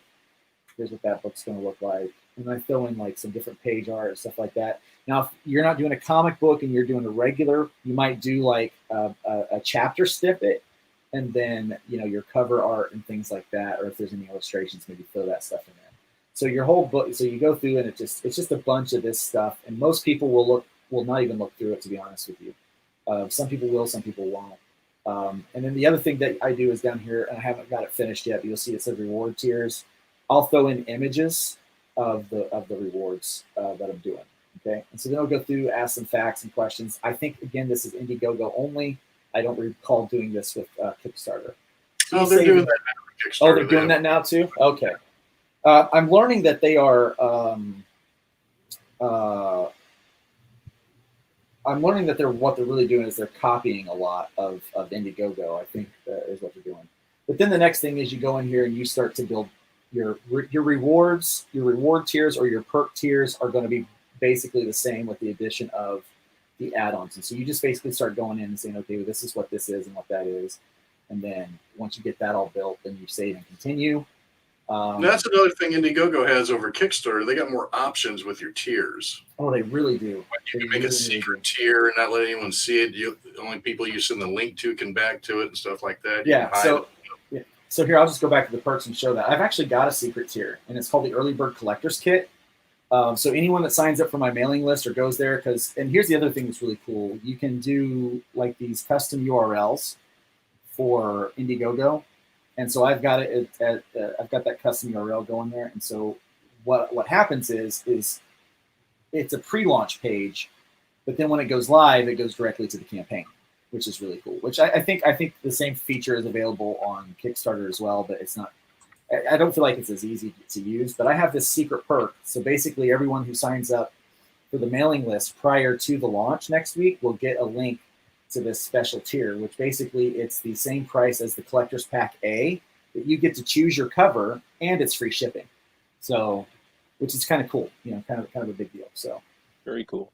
Very so cool yeah, no indeed. one can see that. It won't show up when I preview the thing. It'll only show these other tiers. But what you can do when you go into these, and I'll just go in and I'll show this one. So just click on this one. You'll be asked what your price is, what your retail price is. I think does Kickstarter ask for a retail price? No, and that's one function I don't like on Indiegogo. You can leave it blank. Making up something to put in there. You can leave it blank, but it's nice. Like if hey, I'm going to retail this for more money later. Yeah. Like I had planned on selling it for 30, but I was knocking it down to 25 for here, so it shows that it's discounted. But this feature is the same for both. So you have to have a title for that, and you have to pick what items are going to be in the tier, and so you can add these in. I want to take the bookmark off because I don't want the bookmark in there. The bookmark's going to be something special that we add on later. But you can go to add an item, and anything that has been added, you can already do it, like the Hybrids bracelet, trading card set, all those kind of things you can add on phone grip. And you can create these things as add-on tier perks, which is something that, or you just create a new. And so you'll need to do that process. It's a little tedious and time-consuming, but it's really not that bad. And then you have to say what's the quantity available. Okay. I set it at 500 because I'm hopeful that I'll sell 500. And then what you do is you set up when you're going to estimated delivery. I have mine set up for.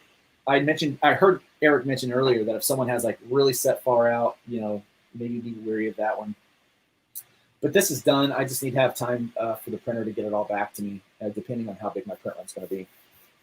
So I'm giving myself a little time, couple months to deliver. So it'll be here by Christmas, basically, is the idea. So everything will be out by Christmas.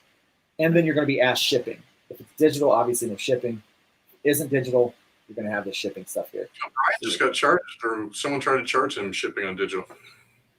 I accidentally left that, like I copied one once, and like it tried to, and so somebody was like, "Hey, it's charging me shipping for digital." I'm like, "Oh, let me go fix the tier." So you can go and fix it. But yeah, it's easy sometimes to miss this and forget it. Oh, it is, yeah. I go back through them like 12 times before I actually launch. Like, did I put that in there? I don't remember if I did. Yeah. Did I not put that in there? Yeah. Yeah. So my biggest piece of advice is when you are shipping internationally, like the rest of the world, is make sure you're charging enough. Because, and here's the thing, it actually is not that expensive to ship to some countries, like $15-20, but like Canada can sometimes be like, for a box was once like $45. Mm-hmm. So sometimes if you set it at like, $10 US shipping, I feel is a little high, but for a trade paperback, it's going to be a little heavier. So it's going to be a little over $5 probably for the shipping cost. And you want to make sure you're covering all the expense of the tape and the padding and the bubble wrap and the Gemini mailers. And so make sure you're charging appropriately. Don't undercut yourself on that stuff. So we go back to 25 minutes for that. Yeah. And so that's kind of how that works. And then they're going to ask you for teams, but then the other thing is the funding. You do have to have this, and hopefully it doesn't show any personal information that I can't, that I don't want anyone to see. So, yeah. It's not going to show it because it does have private information. So that's very good. Good. StreamYard is hiding it, so you can't see it, but it does ask you for your bank account information and some legal information, and so you've got to have that in there. So, yeah. So, and then. Well, I also want to point out that both platforms will prompt you. They give you some guidance, including videos, on how to fill out the forms. Plus, you can save, so you don't have to do it all at one sitting. And the main thing, though, I want to emphasize is Luke was not the one that I complained about. Okay, so I want that out in the open. I don't want anyone thinking that Brian was bitching at Luke. So no, it wasn't. Hey, I'm used to it. Well, yeah. I mean, I prefer a physical book, but sending out digital, I love doing it because it's have money. It's straight, it's straight money. I just sent him an email link. It's great. But the other thing you can do is add these images at the top of your tiers. And I don't have them on all of them yet because I still have to go in and make them. But that basically is that kind of helps out. I would recommend putting them on all of them. Don't leave those Oh, blank. Something yeah. there, because if someone sees that you didn't put anything there, they're going to think you really didn't do too much at all. They're going to skip over it. Yeah. So make something, do something for it. And it doesn't even have to be real pretty. I mean, I'm an artist and a graphic designer, so I'm using stuff that I've gotten a hold of that looks really cool and all that kind of stuff. Like making that cover thing there, like that. I downloaded a Photoshop plugin and it made it for me. And I'm like, that's really cool. You don't have to have that. You really don't. Like you see over here, all I've got is just the cover posted up there. So just easy stuff like that. It is tedious and time consuming. Another really good piece of advice for that, if you're going to be doing that, is to go ahead and I would say do the pre-launch page and really promote that thing for at least 7 to 14 business days, or 7 to 14 days. Doesn't have to be business days, but a week to 2 weeks ahead of time, really start promoting it. And so I started promoting this about 10 days before. I'm at a week now, and so next Tuesday, I think at 5 p.m. I think that's the time we're going to launch it. But Tuesday at 5 p.m. we're going to be launching this campaign. So Excellent. Shameless plug. Go and sign up for the mailing list. And, yeah, it's Luke Stone Studios. He is on Facebook, and also Stone Door Studios, also on Facebook. See, I can do that too. And let's see here. And also, I want to also emphasize, I'm not a graphic artist, but I make friends with those who are, and I want to say how handsome my two guests are this evening. All right, what do you want? What do you want, Brian? I already got it. You're here. Anyway, Cindy has another great question. How do you pick and I think this is an awesome question, and it bears a lot of thought beforehand. How do you pick the perks and levels? Eric is way better at this than I am, so I'm going to let him. I'm already choosing perks for issue 3, and I'm not going to launch that to April of next year. I try to find things that I find interesting, that I might want if I backed a project, and maybe those other people would want them too. When I came across those metal bookmarks and the trading cards, and then I started going out and pricing them, I thought that was really cool. I wanted to include those. But you got to factor in the cost of all those into your level, and don't just charge $5 for your book, $5 shipping, and then throw in $20 worth of free stuff. I mean, you're not going to make any money. I mean, you factored all that stuff in there. Trading cards, a lot of people seem to like trading cards, and stickers. Bookmarks, so much. I kind of get a lot of pushback on the bookmarks, because it's comic book. Most people don't use a bookmark for a comic book because they're done in 15, 20 minutes reading it. But then you got some people who don't want anything with when they back something. They don't want the stickers. They don't want anything. Just want the book. Yeah. Yeah. One of the things I almost added, and I might add with issue 3, because I found a really cool place that would do it pretty decently priced, was custom printed paper targets for shooting. Oh, that's brilliant. It was like a pack of 10 was going to be less than $1. I think it was like 50 cents or something. Like, I could put zombies on those. That'd be really cool. Yeah. But I'd already factored in so much stuff already. I was like, okay, this one's going to get pushed off. Maybe I'll do this at a later date. Maybe I'll do as a stretch goal or something like that.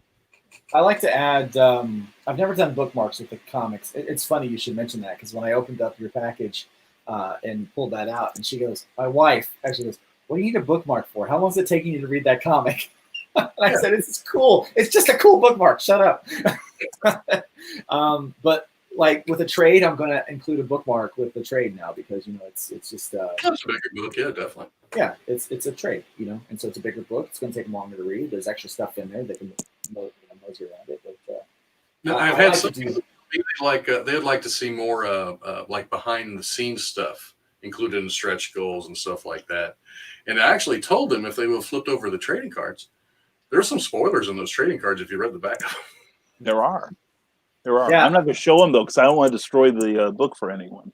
Yeah, some of the stretch goals is like adding more pages to the book, because if you make more money, you can afford to print more. Like it doesn't cost that much to print more pages, if you figure it out ahead of time. So Yeah, that's one. I like to do mini posters, like not the big posters because they're hard to ship, but like the little mini posters because people like those. And sometimes I'll write little notes on the back to them, for people, and little special notes and stuff. But those trading cards, yeah, I'll agree with that. Stickers, yeah, all day long, Eric. Like people love stickers. And Sticker Mule has a sale right now on die cut stickers, $9 for 50, free shipping. Can't beat it. Can't beat it. Yeah, seriously. Cindy Kep also wants to know how is Kickstarter a distributor? I mean, I'm the one who calls it a distributor because it is a means to get your product to the customer. Yeah, it fulfills the same function as a Diamond, except whereas Diamond is going to send it to a store, you are sending it directly to the consumer. Yes, Luke. Yeah, I would say it's not so much a distributor as it is kind of a hub for ordering those things. It's more kind of a pre-order, if you will, like a big bulk pre-order thing where you can do things. You're still the distributor because you're the one putting those books into a package and slapping a stamp on it and get it out there. So you make no mistake, you are the distributor. But Kickstarter, Indiegogo, those are the tools for you to find your audience, basically. Before we move on with more questions, I got a question for Luke because he's done this more than me. So this is my second solo campaign. The first campaign, I used first class postage. Everything arrived in a few days. This time I've used media mail, and I cannot stand tracking media mail to save my life. I had a package going to Tennessee from St. Louis that went to Iowa, Minnesota, then down to Nashville. And I just tracked 13 packages I thought were lost. They haven't scanned since the 2nd, and I shipped them on the 28th. They just scanned this morning in Memphis. Yeah. What do you think about media mail? Well, here's the thing. I've done first class mail, but the majority of everything that I've probably 90% of what I've shipped out in the last year and a half, 2 years, has all been media mail. And for the most part, it's been really, really good. 2020, not so much. Okay. Yeah. Some of them will get there in a few days because it's 2 to 9 days, basically, in some cases, and so it will show up. Most of it I've been able to track very simply and without any problem. I actually use Indicia. I don't use stamps.com, so I'm able to do that stuff. But I also do, if any of you've got the package, you'll notice a little like digital stamp on the side. I will print off digital postage, and it gets there just fine. Some of the larger packages I will do a tracking number with. In fact, I did have one problem with Ted Davies. I was sending him some books, and we thought they were lost. We thought they were gone. Again, the same problem you had. They hadn't been scanned. I'm like, what's going on? And then finally, out of nowhere, he goes, "They're here." And I was getting ready to ship out more books because I thought they were gone. I was today because I was at the post office. Yesterday. Yeah, yesterday. I drop off some more packages. I said, "Hey, can you do anything? Tell me where these are or anything. They have been scanned since the 2nd." Well, I would wait to the end of the week. If they haven't been scanned again, try putting in a claim from them. So I was getting ready to ship them all out because in those 13 packages that I thought might be missing was one backer that had 3 packages because they had backed my Indiegogo twice and the Kickstarter twice, even though you really can't, but they found a way to do it just so they could get everything they wanted. Yeah. And I was really worried about those. Mm-hmm. Yeah. I mean, especially when someone spends that much money on you and they're taking care of you like that, you want to make sure that you're getting everything out to them that you possibly can. And so if you're really concerned about it, like I did, I had a backer who bought original art and then on top of it added on and bought even more original art. So he got like a big package, a big box. I second day aired that thing. I was like, there's no way in HE double hockey sticks I'm going to let this thing go media mail or anything else like that. This thing's getting tracked and it's getting on its front porch tomorrow. Yeah. So that's kind of how that was for me. Well, the thing I learned about media mail, which I did not know, it never goes on a plane. It gets loaded on a truck and goes from facility to facility. They don't put that in the air at all. That's why it takes so long. Fun fact about and it goes wherever. It goes wherever the next. I got one that's going out to Seattle that needs to go to the East Coast. Yeah, and that's how that works. But that's also why it's so cheap to ship it that way. If it's time sensitive, I always go first class. it's just kind of the thing. But a fun thing about media mail is if you have so many ads in your book, you can't ship it media mail. So most comic books fall into that we do, indie books, where we have. But like if you're a 32-page self-cover Marvel book, you've only got 18 pages of story in there. The rest is advertisement. That is, the ratio is off, and you cannot send that media mail. So most of their advertisements for themselves now, though. I know, right? With DC, yeah. Yeah. Maybe those are the people who should be, selling the advertising in the books. Those are the ones that should have gotten fired from DC. Speaking of Ted Davies, oh, and by the way, I had some people with my Kickstarter that bought everything that got like the highest tier. Fortunately, they all lived within a couple of hours of me, and I drove the packages to make sure they got them because I didn't want to trust the mail with them. Ted Davies, sorry, give them their shipping back. Yeah, or I threw something in to make it worthwhile. So, under promise and over deliver. That's a good saying when you do any sort of crowdfunding. Ted Davies asks, when you have a team involved in a Kickstarter project, who is in charge of the monies once funded? I can see a few problems with money if it's not handled properly.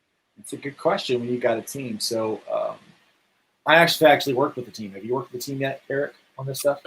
Well, unless you count Brian, but not really. No.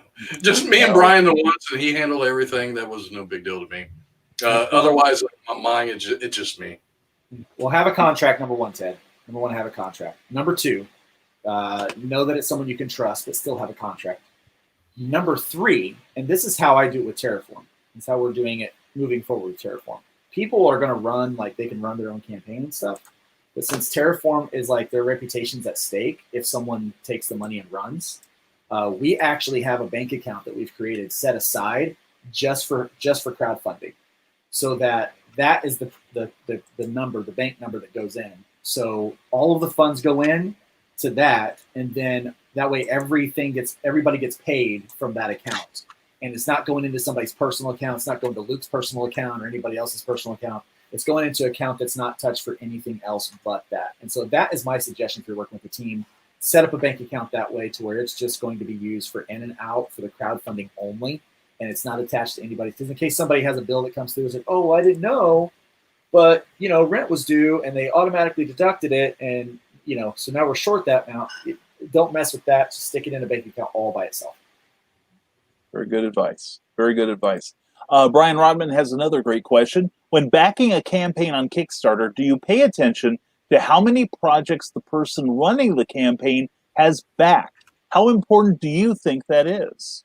I mean, it's very important to see how they handle running a campaign if they have, but how important is their investment in the crowdfunding system? How important is that to you guys? I've never really looked at that until Travis told me about that. I was like, oh, I never even thought about that. But I mean, it's probably something good to look at. That it means they're involved in the community as well. It's not really important to me, but it is important to some people. They don't want to back you if all you're ever doing is just if you're not also backing other people. But. That's true. And Rick Bradley says, one of these days, the post office will bring me my copy of Zombiful World of Oz #2. My number one is getting lonely. Rick's is one of the ones in Memphis right now. Oh, really? Yeah. Oh, dear. But at least it's in Memphis. It got scanned. Yeah, it's getting closer. Once it gets it through Anchorage, you'll be fine. TL Shively says, I can proudly say that Paul and I are original backers for both crowdfunding for Zombiful. This year, Paul was trying so hard to get that $100 slot and missed out. Poor man. Poor guy. I weep for him. Rick Bradley says, what differences should I expect doing a Kickstarter for a novel? Like, what would you advise to use for perks, or even what to show to get people interested? And this is something I've been studying this week. So, well, you answer this one for us then. Well, then thank you, Luke. I'll take this one. Don't go to Kickstarter. I am seeing booked projects with a 1 to 5% funding rate on there. And they've been going a while. Now, Indiegogo seems to be a lot more sympathetic to books. And as far as perks, and I'm saying this because I do plan to use to experiment with crowdfunding when I release the next few books from Rising Tide Publications, risingtide.pub. See you, Luke, you're not the only one. And but like bookmarks. Bookmarks are awesome, especially if you can make them out of a different type of material than just plain cardboard. Like Eric had the metallic ones that are just, drop dead gorgeous. ReadyComics.com, and they charge me less than $1 a piece for those. Yeah, Really? Wow. yeah. Now, it was $1 if I did it through the website. I'll tell you what, I emailed them, and they gave me a better price. I may have to do that because I was going to do that for this summer to have it as swag. Because I was under this impression I'd be going to shows. Hey, also, because when I first got the test prints from them, their website was down. That's why, getting the shipping information was down. So I emailed them, and we did it all over email. When I went to order everything, so there's over 100 of the bookmarks, over 100 of the trading cards, and like 50 of the prints. The shipping was going to be like $200 or it was going to be $125. Yeah. Shipping alone, not including the. So I emailed the girl, see if she can get me a little better pricing. She had worked with me, and she only charged me like $30 shipping when they were trying to quote me over 100 on the website. So I would definitely go do something like that, and go out to a website and get quotes and stuff. Also email the people that they might work with you and get you a better price and something like that. I know that's nowhere near the question round, but thought I'd throw that out there. Yeah, we'll just answer the questions the way we want to. So yeah, that'll work out. I do it anyway. Okay, it's about bookmark. Yeah, and Brian Hawkins, who shares a certain amount of DNA with one of the panel members, I'm not going to say who, says, check out Luke's current projects, Voodoo Nations, Issue 1, horror suspense comic book series via Kickstarter, and there is that link there. And notice he doesn't say a thing about any projects of his brothers. I'm not trying to start a fight here, but I'm ready. And Rick Bradley has his promotional idea there going that if you're listening on iHeartRadio, you're not missing much. Anyway, there's Christian again with the Dino Porn tier.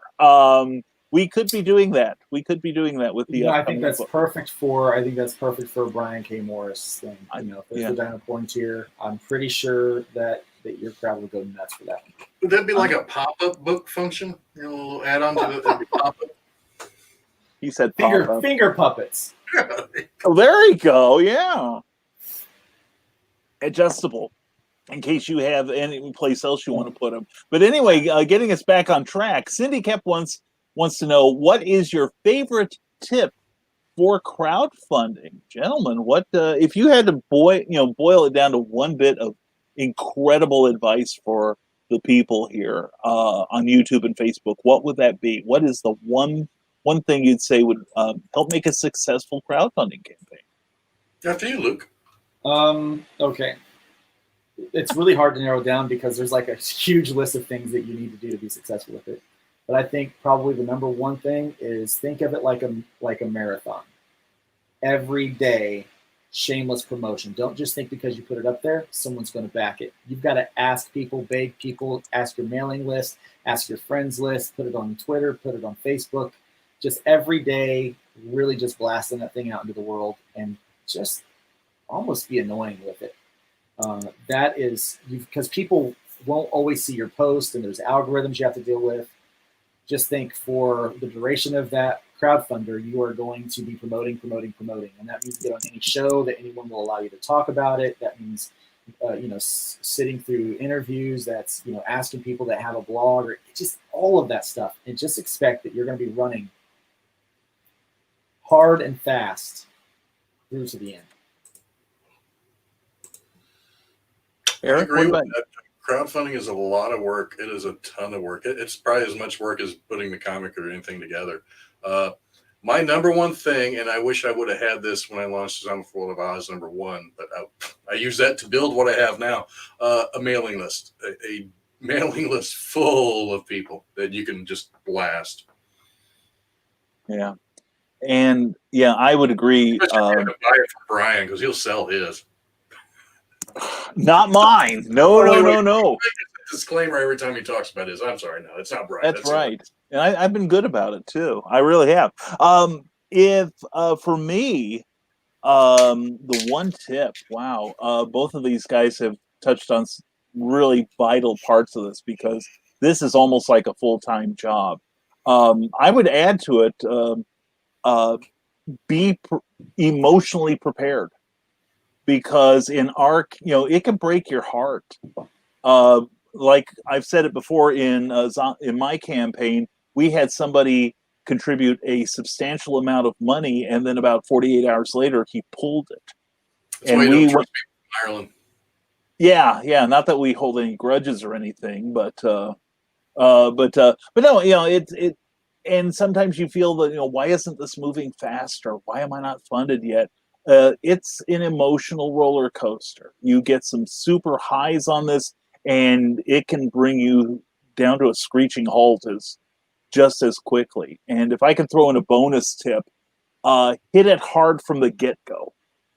A lot of what I've read is that if you can get at least a 1/3 of your towards your goal, your initial goal within the first 72 hours, this creates a momentum of sorts. And plus it law of attraction.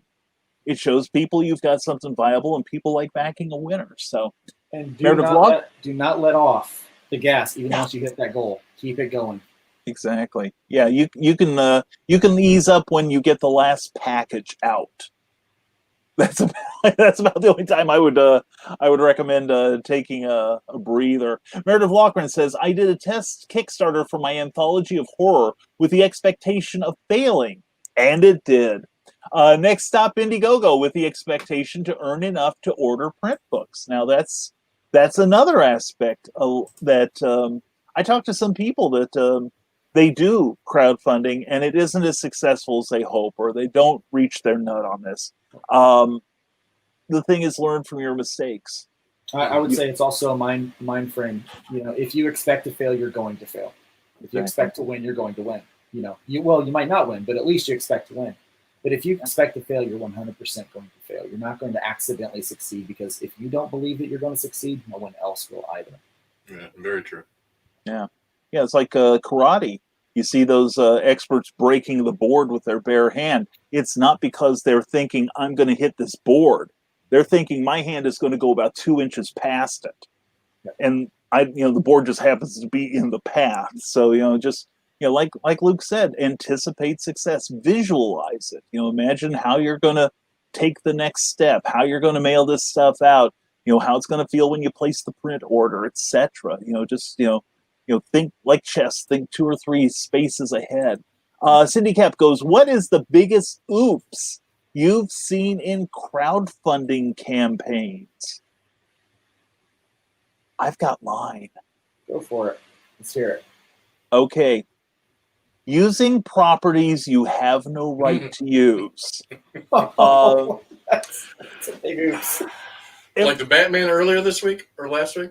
Yeah, and one of them is a friend of mine. I think I need to send him an email. And there was a project. Luke will remember this, about 2 months ago, I think it was. Somebody said, we've got a Star Wars fan comic we want to put out. Yeah, we're not going to make any money on it. And he said with a knowing wink, go to copyright.gov and look up public domain or excuse me, fair use. Because the Copyright Office does not give one single hoot whether you make money or not. And neither does Lucasfilms, neither does Disney, neither does, sorry if I invoke the name, Eric, I'm sorry, or AT&T/Warner's. I'm going to call him now and tell him you're talking about him. Yeah, please do. Tell Walt's head I said hi.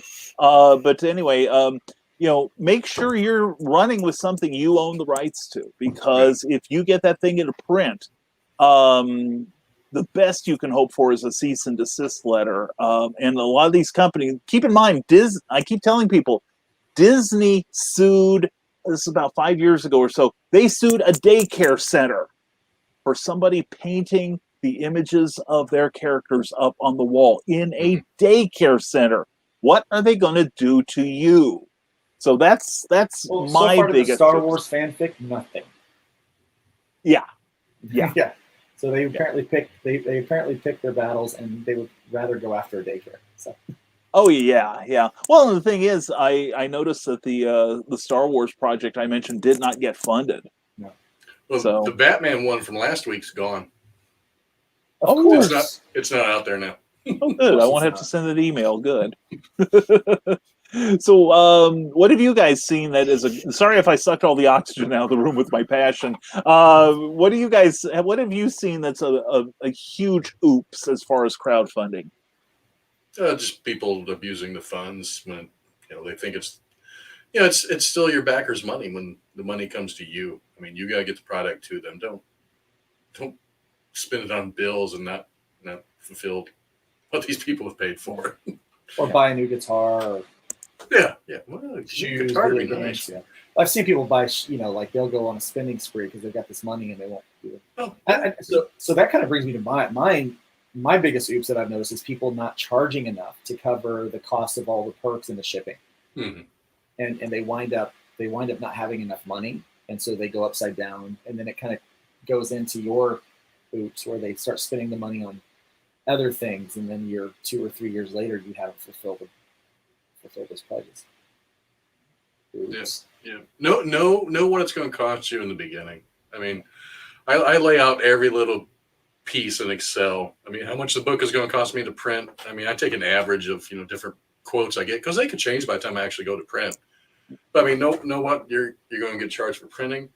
And when printing, there's taxes and there's shipping as well. Don't forget that. Don't forget your shipping costs out to the backers. All your extras. Add all that up. Take off your 6, 7, 8% that Kickstarter Indiegogo is going to take. Then calculate the cost you want to charge based on how much profit you want to make off that tier. Yeah, and you raised a very good point, Eric, that one thing I see in a number of Kickstarter campaigns where they do the breakdown of where the money is going to be allocated, I don't always see that they're going to give Kickstarter their 10%. Mm. And 10% still counts. It's like if you're asking for $5,000, that's $500 that Kickstarter is going to take for administrative fees and taking your credit card information and everything. So, just itemize itemize everything to death. Now, Brian Hawkins comes up for his brother now after I shamed him. Check out Zombiful World of Oz, #2 on Indiegogo right now. Do a search for Eric Hawkins or Zombiful World of Oz and get yourself some Oz goodness. And hopefully he will, and hope to God he creates another package of incredible swag like he did this time. Well, I got to order some stickers. They're on sale with Sticker Mule. Well, there you go. Sticker Mule, you got to try to pay full price with those guys. And now Rick Bradley talking to us from Facebook, and thank you for being here, Rick, and thank you to everyone watching right now and is watching whether we're live or we're Memorex. Rick Bradley wants to know, what is the worst and best experience you've had with crowdfunding? I've listed my worst, okay? So I would say that my best is funding. Broadly, my worst is realizing that I was losing money on shipping and I made no money. But really, the real best is probably this last campaign, because I was able to meet so many new people during that campaign. I got hooked up with Brian and the Nevermorians and a whole bunch of other people. And I think that when you're crowdfunding, that to me that's the best part, is going out there and talking about your campaigns and your book, but not doing it like little 20 or 30 minute commercials, but actually getting a chance to talk about who you are and and connect with the fans. Because it's you can still connect with the fans when you don't have a book to sell or you don't have a crowdfunder to push. But man, when you've got something they can go to directly and support, it just kind of creates a different dynamic. And for me, that's the best, is just the campaign road, so to speak. Yeah, I'd agree. You know, the best experiences have been the people I've met, and my backers and other creators. A backer I met. Well, actually, I haven't met her yet. I met her best friend who lives in St. Louis, and we talk quite a bit. She lives in Indianapolis, and you know, she backed the highest tier on the issue 1. She didn't see the print inside the package and threw it away. So I gave it to her best friend. She was coming in town, but she's the one that backed 2 levels on the Kickstarter, 2 levels on Indiegogo. You know, she beat Paul to name of the airship. Then she wanted to be a zombie, and she bought that for her friend to be a zombie in the book. Then on Indiegogo, she paid to be another zombie. Then she bought another level. And in fact, I reached out to her today because she's been such a great backer to me. And I was like, look, I'm doing this scene in issue 3. Would you mind if I drew you in this scene? She go, no, that'd be awesome. I'm like, cool, I'll do that. Yeah. But you know, it's been the experience of all the people I've met that have backed me and have liked it. It's really humbling. I mean, it's really nice.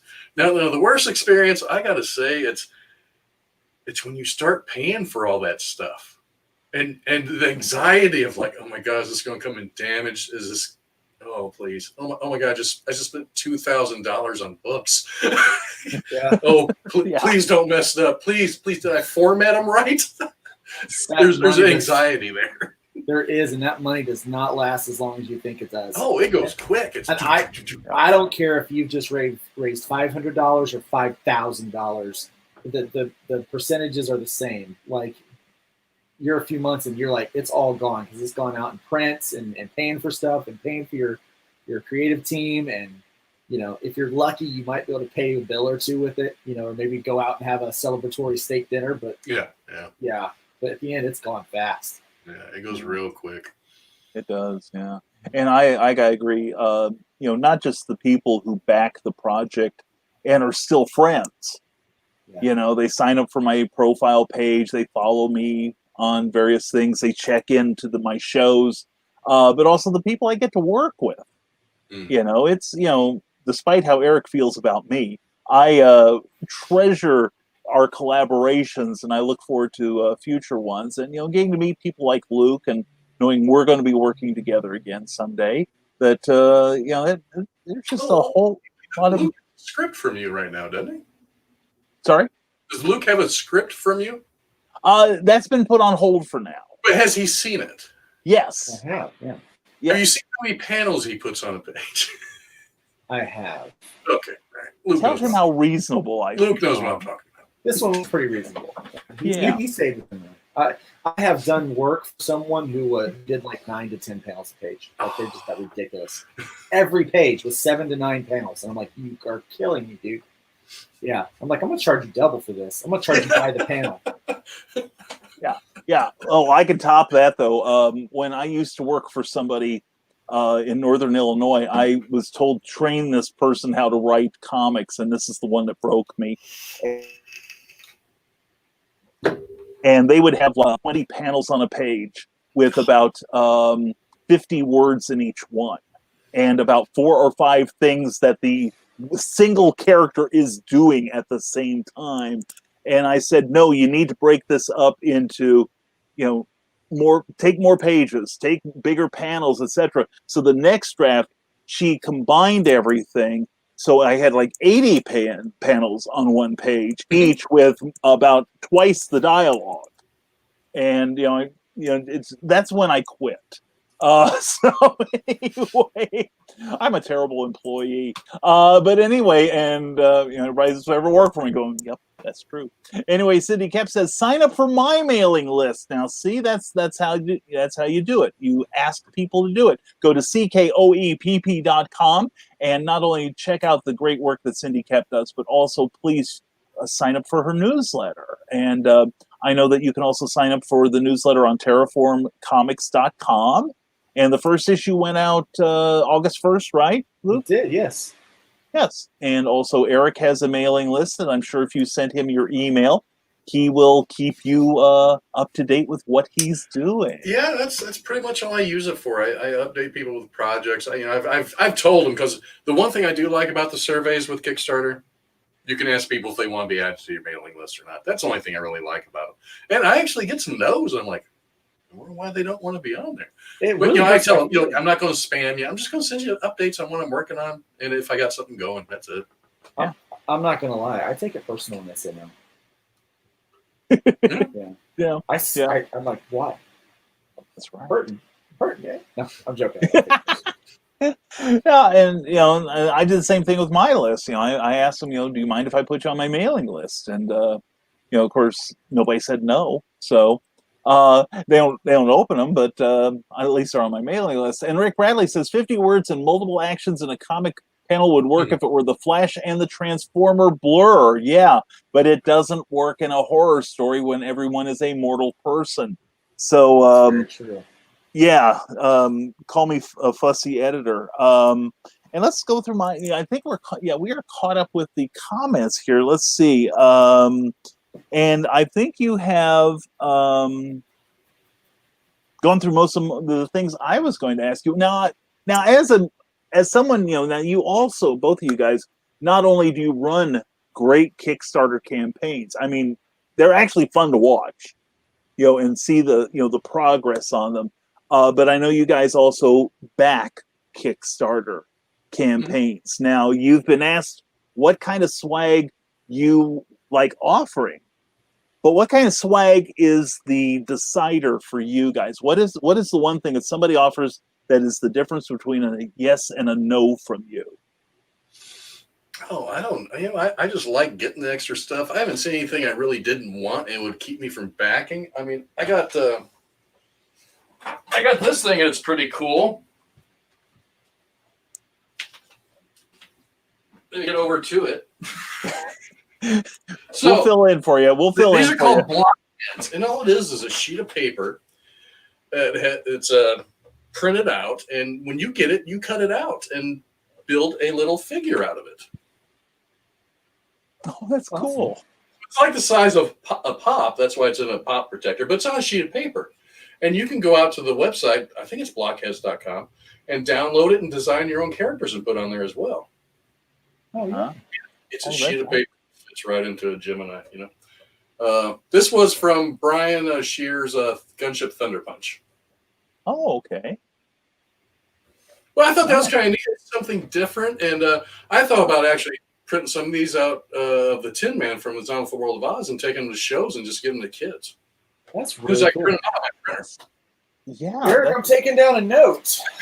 Yeah, I'm listening to this too, and I may have a project or two for you down the road. Blockheads, yeah. I'll see if I can find the link and send it over to you.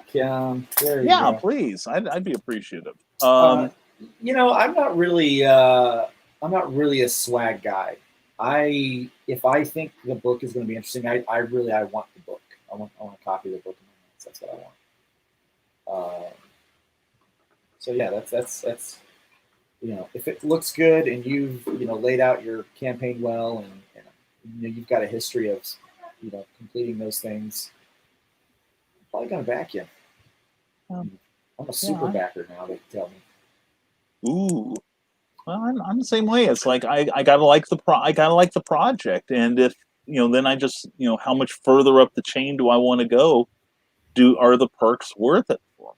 No, there was one book I backed recently, and I've been used to just, if I back a book, and if there's swag that comes with it and stretch goals and stuff, you get that stuff. Right. There was a book I backed recently. I won't mention the book.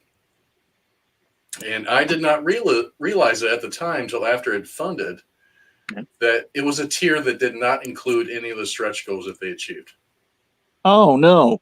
Yeah, so any extras, any stretch goals did not come with this tier. If I would have spent $5 more, it would have. I mean, and I used to play poker a lot, so I just like poker chips. I mean, there was all kinds of cool poker chips and prints and stuff. I'm like, I don't get none of this? What? Yeah. I'm like, you mean for $5? I didn't know that. Because honestly, I don't really read a lot when I go down through the Kickstarters and stuff. I look, how many pages is this going to be? Oh, there's some art. That looks cool. Okay, I'll back this. I've been accused of doing too many updates. And so anyone that backed hybrids 1 through 5, if you thought it was too many updates, just let me know and I'll start to scale those back. But I feel it's better to communicate more than less. Mm-hmm. And so I like to let people know, like, hey, especially towards the end, it's like all these stretch goals are available in this particular tier. They're not available in this tier, so you're not going to get them, and that kind of stuff. So I like to communicate those things. Yeah, so I've never even noticed that before, but it was a book I backed months ago, and it was a book that was very late coming to me, so that just aggravated me. It was, I think it was last year I backed this. And I backed it because it was Oz related, and I kind of thought that was cool. So I wanted to see what they were doing. Yeah. I just didn't read enough to even notice it. And, that's my fault. But I didn't even think about doing a level that didn't have the stuff with it. Well, I do that because sometimes people just want cheap. They want the cheapest thing. Mm-hmm. Yeah. And so I try to offer that to them. Oh, and Rick Bradley says, I like knowing what is going on with my investment. I like the communication. I gotta say, I'm the same way. It's in Memphis, Rick. It's in Memphis. Yeah. See, there you go. We got communication, Rick. We're looking out for you, buddy. We got you covered. Well, we talk about swag now. One thing we haven't touched on, and I recognize we're coming up on our 2-hour mark here, is stretch goals, which for some people who don't know, stretch goals are when you go beyond your goal. And as a further incentive for people to continue to share your message and to back your project, you add tiers onto what you're already offering. Like in the case of Eric, one of the tiers was when he hit an extra $500 above his goal, he commissioned a 4-page story. These 4-page stories are magic. And, that I wrote the 4-page story that he illustrated. And, and then also, what was it? Like the cards, I think, a couple other things that in this rather voluminous bundle of it was the 4-page story, the metal trading card, the extra trading card, which wasn't going to be included, but she was included, and she has most of the spoilers on the back of her card. So if you got that, go ahead and read it. And what was the other one? Oh, Luke's print. Luke's print was one of them. Right, that's true. That's right, Luke's print. See, if you hold it right side up, it looks even better. Which I'm going to tell you, know your paperweights when you order this stuff. Yeah, that thing was really thin when it came. It was the first time I ever ordered from Mix'em. And I'm sitting there, I'm ordering. I'm like, let's see, I need something small enough to fit in the Gemini because I don't want to go above the Gemini. Let me order these. Okay, and I go, see, I need about this many. What if I order a few more? 50 more, same price. 100 more, same price. I went up to like 250 before, a quantity of 250 before the price changed. I was like, okay, well, I'm ordering 250 of these. Wow. Holy what paperweight did you get? It was probably the thinnest one they had because it was really thin. It's kind of thin. I would say I haven't taken out of the package yet, so I don't. It's thin because I'll grab like 2 or 3 and think I have one. Yeah, I would say it's comparable to like the very inexpensive typing paper you can get. The 8.5 by 11, like about a 90 weight, I would say. Yes, I used to work for Office Depot. I know this stuff. But anyway, we were talking about the witch card. There it was. And you're right. There was some stuff on here. I'm like, wait a minute. I don't remember reading that. There's a misprint on that one too, but I didn't reprint them. Oh, that's okay though. I had nothing to do with that, so it's all right. I'll admit to everybody right now, when I factor in my the cost of everything, I include the stretch levels in the initial cost. Mm-hmm. Yeah, yeah. Unless it's like on Spencer Spook, we did sketch cards, so that didn't cost Brian anything. It just cost me time. So I could live with that. And so I'm the one who every time Eric launches a campaign, it's like, don't do stretch. Don't do cards. Don't do cards. Because I know he was, and also I had him do like, what was it, about 20 blank cover illustrations. And then you wound up doing extra just to make sure we had enough to cover everything. I ran those across those pictures. I took a picture of each one on my phone. Yeah. And I ran across those today. I was like, oh, good grief. I did all those? Oh, boy. Yeah. Well, I'm grateful because I got one of them. Anyway, so we one left over. It's like, what am I going to do, right? So Luke, how do you determine your stretch goals? I really didn't think about stretch goals until after the last campaign, where I was like, oh, I've got to find stretch goals because I hit the goal and then some. I was in that mindset where I was like, man, if I could just hit this goal, I'd be so happy. But I do it like now, so I'm thinking ahead. I want to put more pages in, but I know that it's going to bump the print cost up a little bit. But it's still like even per per copy of the trade, I can still make money on it, even if I bump it up the extra 12 pages. And so I'm like, okay, well, I know that I want to be able to do that. So I'm setting that goal ahead of time. Like, hey, if we get to $8,000, we're gonna double that. We're gonna add 2 more pages, and then I know that I want to include a new tier, but I'm gonna have to have the money to get the work done, because there's some work that's also got to be kind of associated with it. And so I'm putting at $10,000. Everybody that does a physical gets a copy of the quick play now I'm sending out, as soon as it's done, I'm sending out a PDF to the backers that we had before, but the physical copy is going to be available through the Indiegogo. And so, but I'm putting that there. So Anthony Talkert did a great job developing this thing, and we did a test play, Brian and I and Anthony. Really good job, just a stellar job. And so I'm putting together the actual production piece for that. And so as soon as the PDF is done, it's going out to the backers that helped me get there for the hybrids 1 through 5 for the Kickstarter. But the physical one is like, that's my $10,000 goal there, where everyone gets a copy of that. And it opens up the tier to order extra copies if you want more copies of it, because it's intended to have a copy for each of your players, basically, is how that's going to work out. So. Beautiful. So I start thinking ahead of time on those things, like, okay, I'll unlock this and this and this. That way we have something to go for, especially if I hit I'm asking 5,000 for the trade. Let's see. Yeah. Well, I know that if you're looking for somebody to do a 2-pager, I know a couple people that. I actually am. So why don't I just hit you up for that now? I'm looking for some 2-page backup stories that are set in the world of the hybrid universe and revolve around one of the characters that's currently in the story. And those 2 pages are going in. I've already got an artist and writer team that's doing that, one of them for me. And the idea is we're kind of maybe looking at adding 5 of those. And so it'll be each day of the week, Monday through Friday. So you kind of get an idea of what it's like in a typical work week for our hybrids team. So I thought nice. Travis kind of had that idea, and I thought, hey, that's pretty cool. I might do that. So clever. We're doing that. The other thing I'm looking for right now too is for some of the interior stuff. If you have any questions that you would like to ask about the story or things like that, send those over to me, and the really good ones will get put into print inside the book in a question and answer page. And then the other thing that I'm looking for is anybody that has read the books and had any experience with it. And I'm going to I've announced it on Facebook, but really for the Nevermorians and them out there, if you guys have like a quote, if you want to like send me a quote, like a little quick one-liner, and it has to be positive. I'm not going to put anything negative in the book about it. It's my book. I can do what I want. You'd be like, your book sucks, Luke. I'm like, yeah, well, that ain't going in there. Screw you. This book sucks. Rick Bradley, Illinois. Yeah. This book took too long to get to me. I hate you, Nashville. Rick Bradley with love. So if you want to send me a quote, I'll handpick these things, and I'm going to print those on the inside front cover.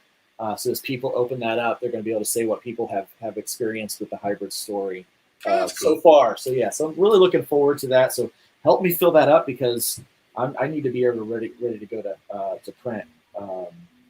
Everything's done. Almost everything's done, with the exception of the backup stories. But all that needs to be able to go to print by the end of September. So, fantastic. Yay! Are you going to charge people for the Q questions page? No. I want people to. I'm going to charge people for the Zone for World of Oz number 3. It's going to be a pledge level. You can ask the wizard a question as if you were an inhabitant of Oz. Oh, I'm just going to let people ask me a question, but maybe I should charge. Yeah, I think you should. If I charge, it's Eric's fault, guys. Let me know how many of you guys would actually. How many of you guys would actually pay? What are you doing? Like, as a pledge level, what are you doing for that? How much is that one going to be? I don't know. Give me some ideas. I don't even know. $2. Ask me a question. I'll answer a question for $2. I haven't got that far yet. And how much would you pay? I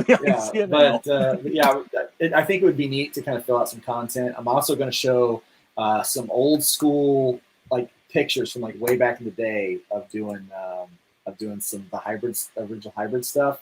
I'm going to talk about the process and like kind of some of the books I researched and some of the fun stuff that I found and quirky stuff that I found. And so it's going to be really neat. And it's going to be a lot of fun. And so I know a lot of people are like, dude, I can't believe you're putting exclusive stuff in the book. I just bought these other books. Well, it was all been my evil plan from the beginning. Get more of your money. That's right. I'm joking. But I just got all this fun, cool stuff that I want to add in there. And, this is a great time to do it before I start launching into the next series. So into the next arc. So I'm pretty excited about it. I can tell.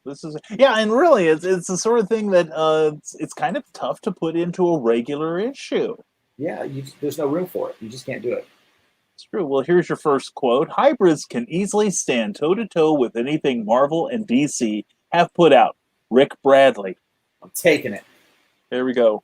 Right? You need to. I'll leave that up so you can write that down. Copy and paste in that thing.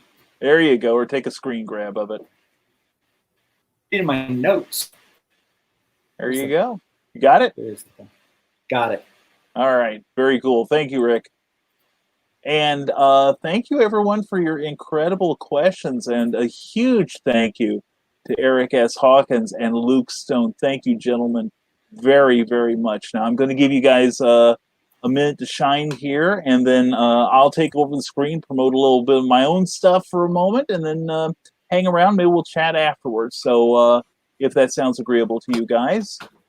Absolutely. So let's start with Eric. Eric, tell the people where they can find you and why it is imperative they do so. Hold on. I'm going to try and share my screen. I haven't done this on StreamYards or StreamYards yet.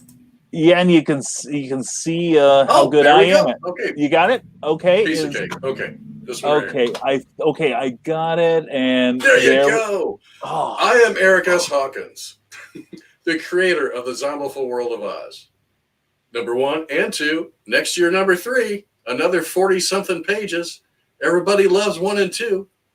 Get on board. It's in demand on Indiegogo. You can go down here, select that one, get the perk. Oh, I want to add number 1. Add that one, and you'll have both of them. You're good to go. Excellent. But you can follow me on Twitter. I keep update with everything I'm working on. ES_Hawkins. I'm on Facebook. You can be my friend on Facebook. Just look up Eric Hawkins. You can follow my artist page on Facebook, Eric Scott Hawkins. Or you can follow Zombieful World of Oz on Facebook by following the Zombieful World of Oz. Excellent. Thank you so much, Eric Hawkins. You're very welcome. All right, now let's see if I can do this without screwing up for... There we go. All right. Good job. Oh, man, takes long enough anyway. Anyway, Luke Stone, tell the people why you're so awesome and where they can follow you and why they should pledge to Voodoo Nation.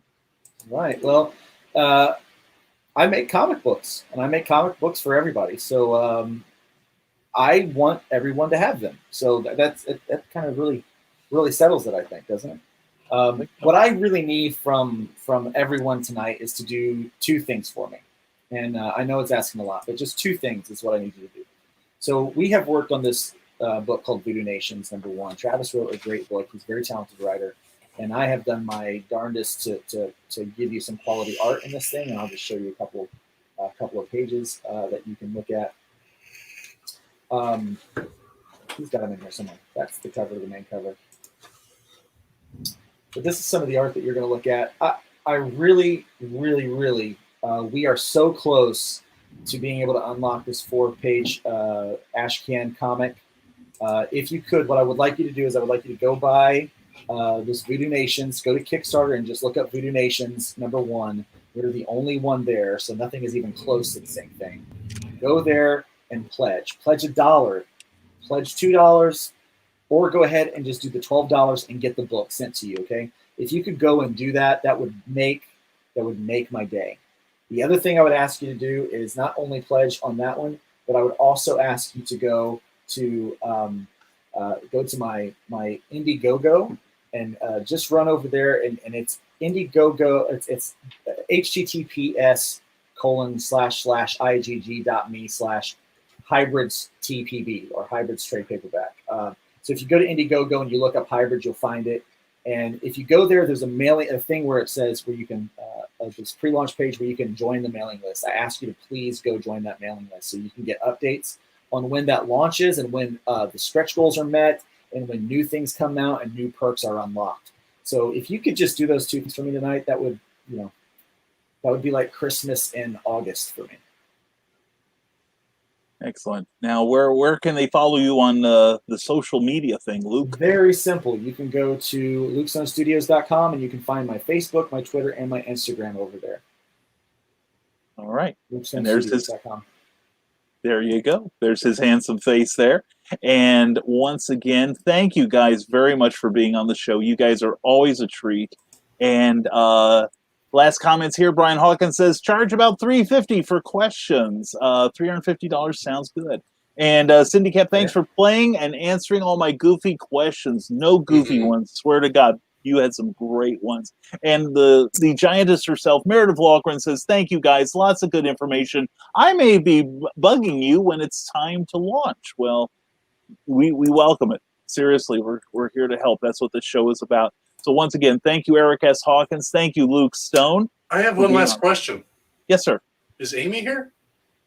I haven't seen her. If she has, she hasn't said anything. I gotta pee real bad. Okay, then I will take over the whole screen, and you're welcome, Eric. Joke, man. Okay, let's watch Eric go to the bathroom. It can wait, but I know she usually has a bladder problem, so I just wanted to bring it up. No, she doesn't have a bladder problem. It works great. But anyway, as I choke Eric as he's trying to take a drink. Well, anyway, folks, I'm going to mute these guys for a second. Then we're going to go through my list of things. Thank you all for being here during another episode of Clever Title Pending. Your questions have been awesome. Your presence has been appreciated. And we thank you for listening to us on iHeartRadio and for watching us on Facebook and on YouTube, wherever you happen to be. And next week, our special guest is going to be Jen Thompson. She is an author. She is an editor. She is a publisher with Neoleaf Press, and she's also a show promoter. So she's a multiple threat there, and we're going to learn what it takes to be a creative person. It's also throwing shows, how this Peter pandemic has thrown a wrench into things. But anyway, please join us next week for Jen Thompson, because she is always a delight, and you will adore her. And as for everything else, I'm Brian K. Morris, risingtide.pub. Please check it out. We have a list of what we do on there, as well as our, you can sign up for our free monthly newsletter. It goes out the first of every month, where we list what's going on with Rising Tide Publications, my personal appearance schedule, such as it is, guest editorials, occasional book discounts, and special offers, motivation, inspiration, and education, and at least two secret links that you will sure to be delighted by. And if you're watching us on YouTube, please give this video a like and subscribe to the channel, because we plan to take over all media and we will need your help. And also next time we schedule a show, whether it's this or our morning show, never mind the furthermore, you'll be given notification of it. And if you're watching on Facebook, please give the Rising Tide Publications page a like. We post at least 3 times a day on there, different memes and questions and stuff that provokes conversation, and see what your fellow creatives are up to. So in closing, this is me, Brian K. Morris, for the August 11th, 2020 edition of Clever Title Pending. And don't forget, stay smart, stay safe, wash your damn hands, and never apologize for being awesome. Thank you, and we'll see you next week on Clever Title Pending. Take care, everyone. And now, as I'm going to vamp, because I talked all the way through what I was supposed to do, and of course, shouldn't be surprised. Yeah, we are. And we're going to get to that video right now. Thanks, Chris. Thank you for tuning in to Clever Title Pending, a Rising Tide Publications and Brian K. Morris production. A member of Comic Book Advocating Network and sponsored by GeekInsider.com. Become part of our show with sponsorship and advertising opportunities. For details, contact advertising at GeekInsider.com or visit podcast.geekinsider.com.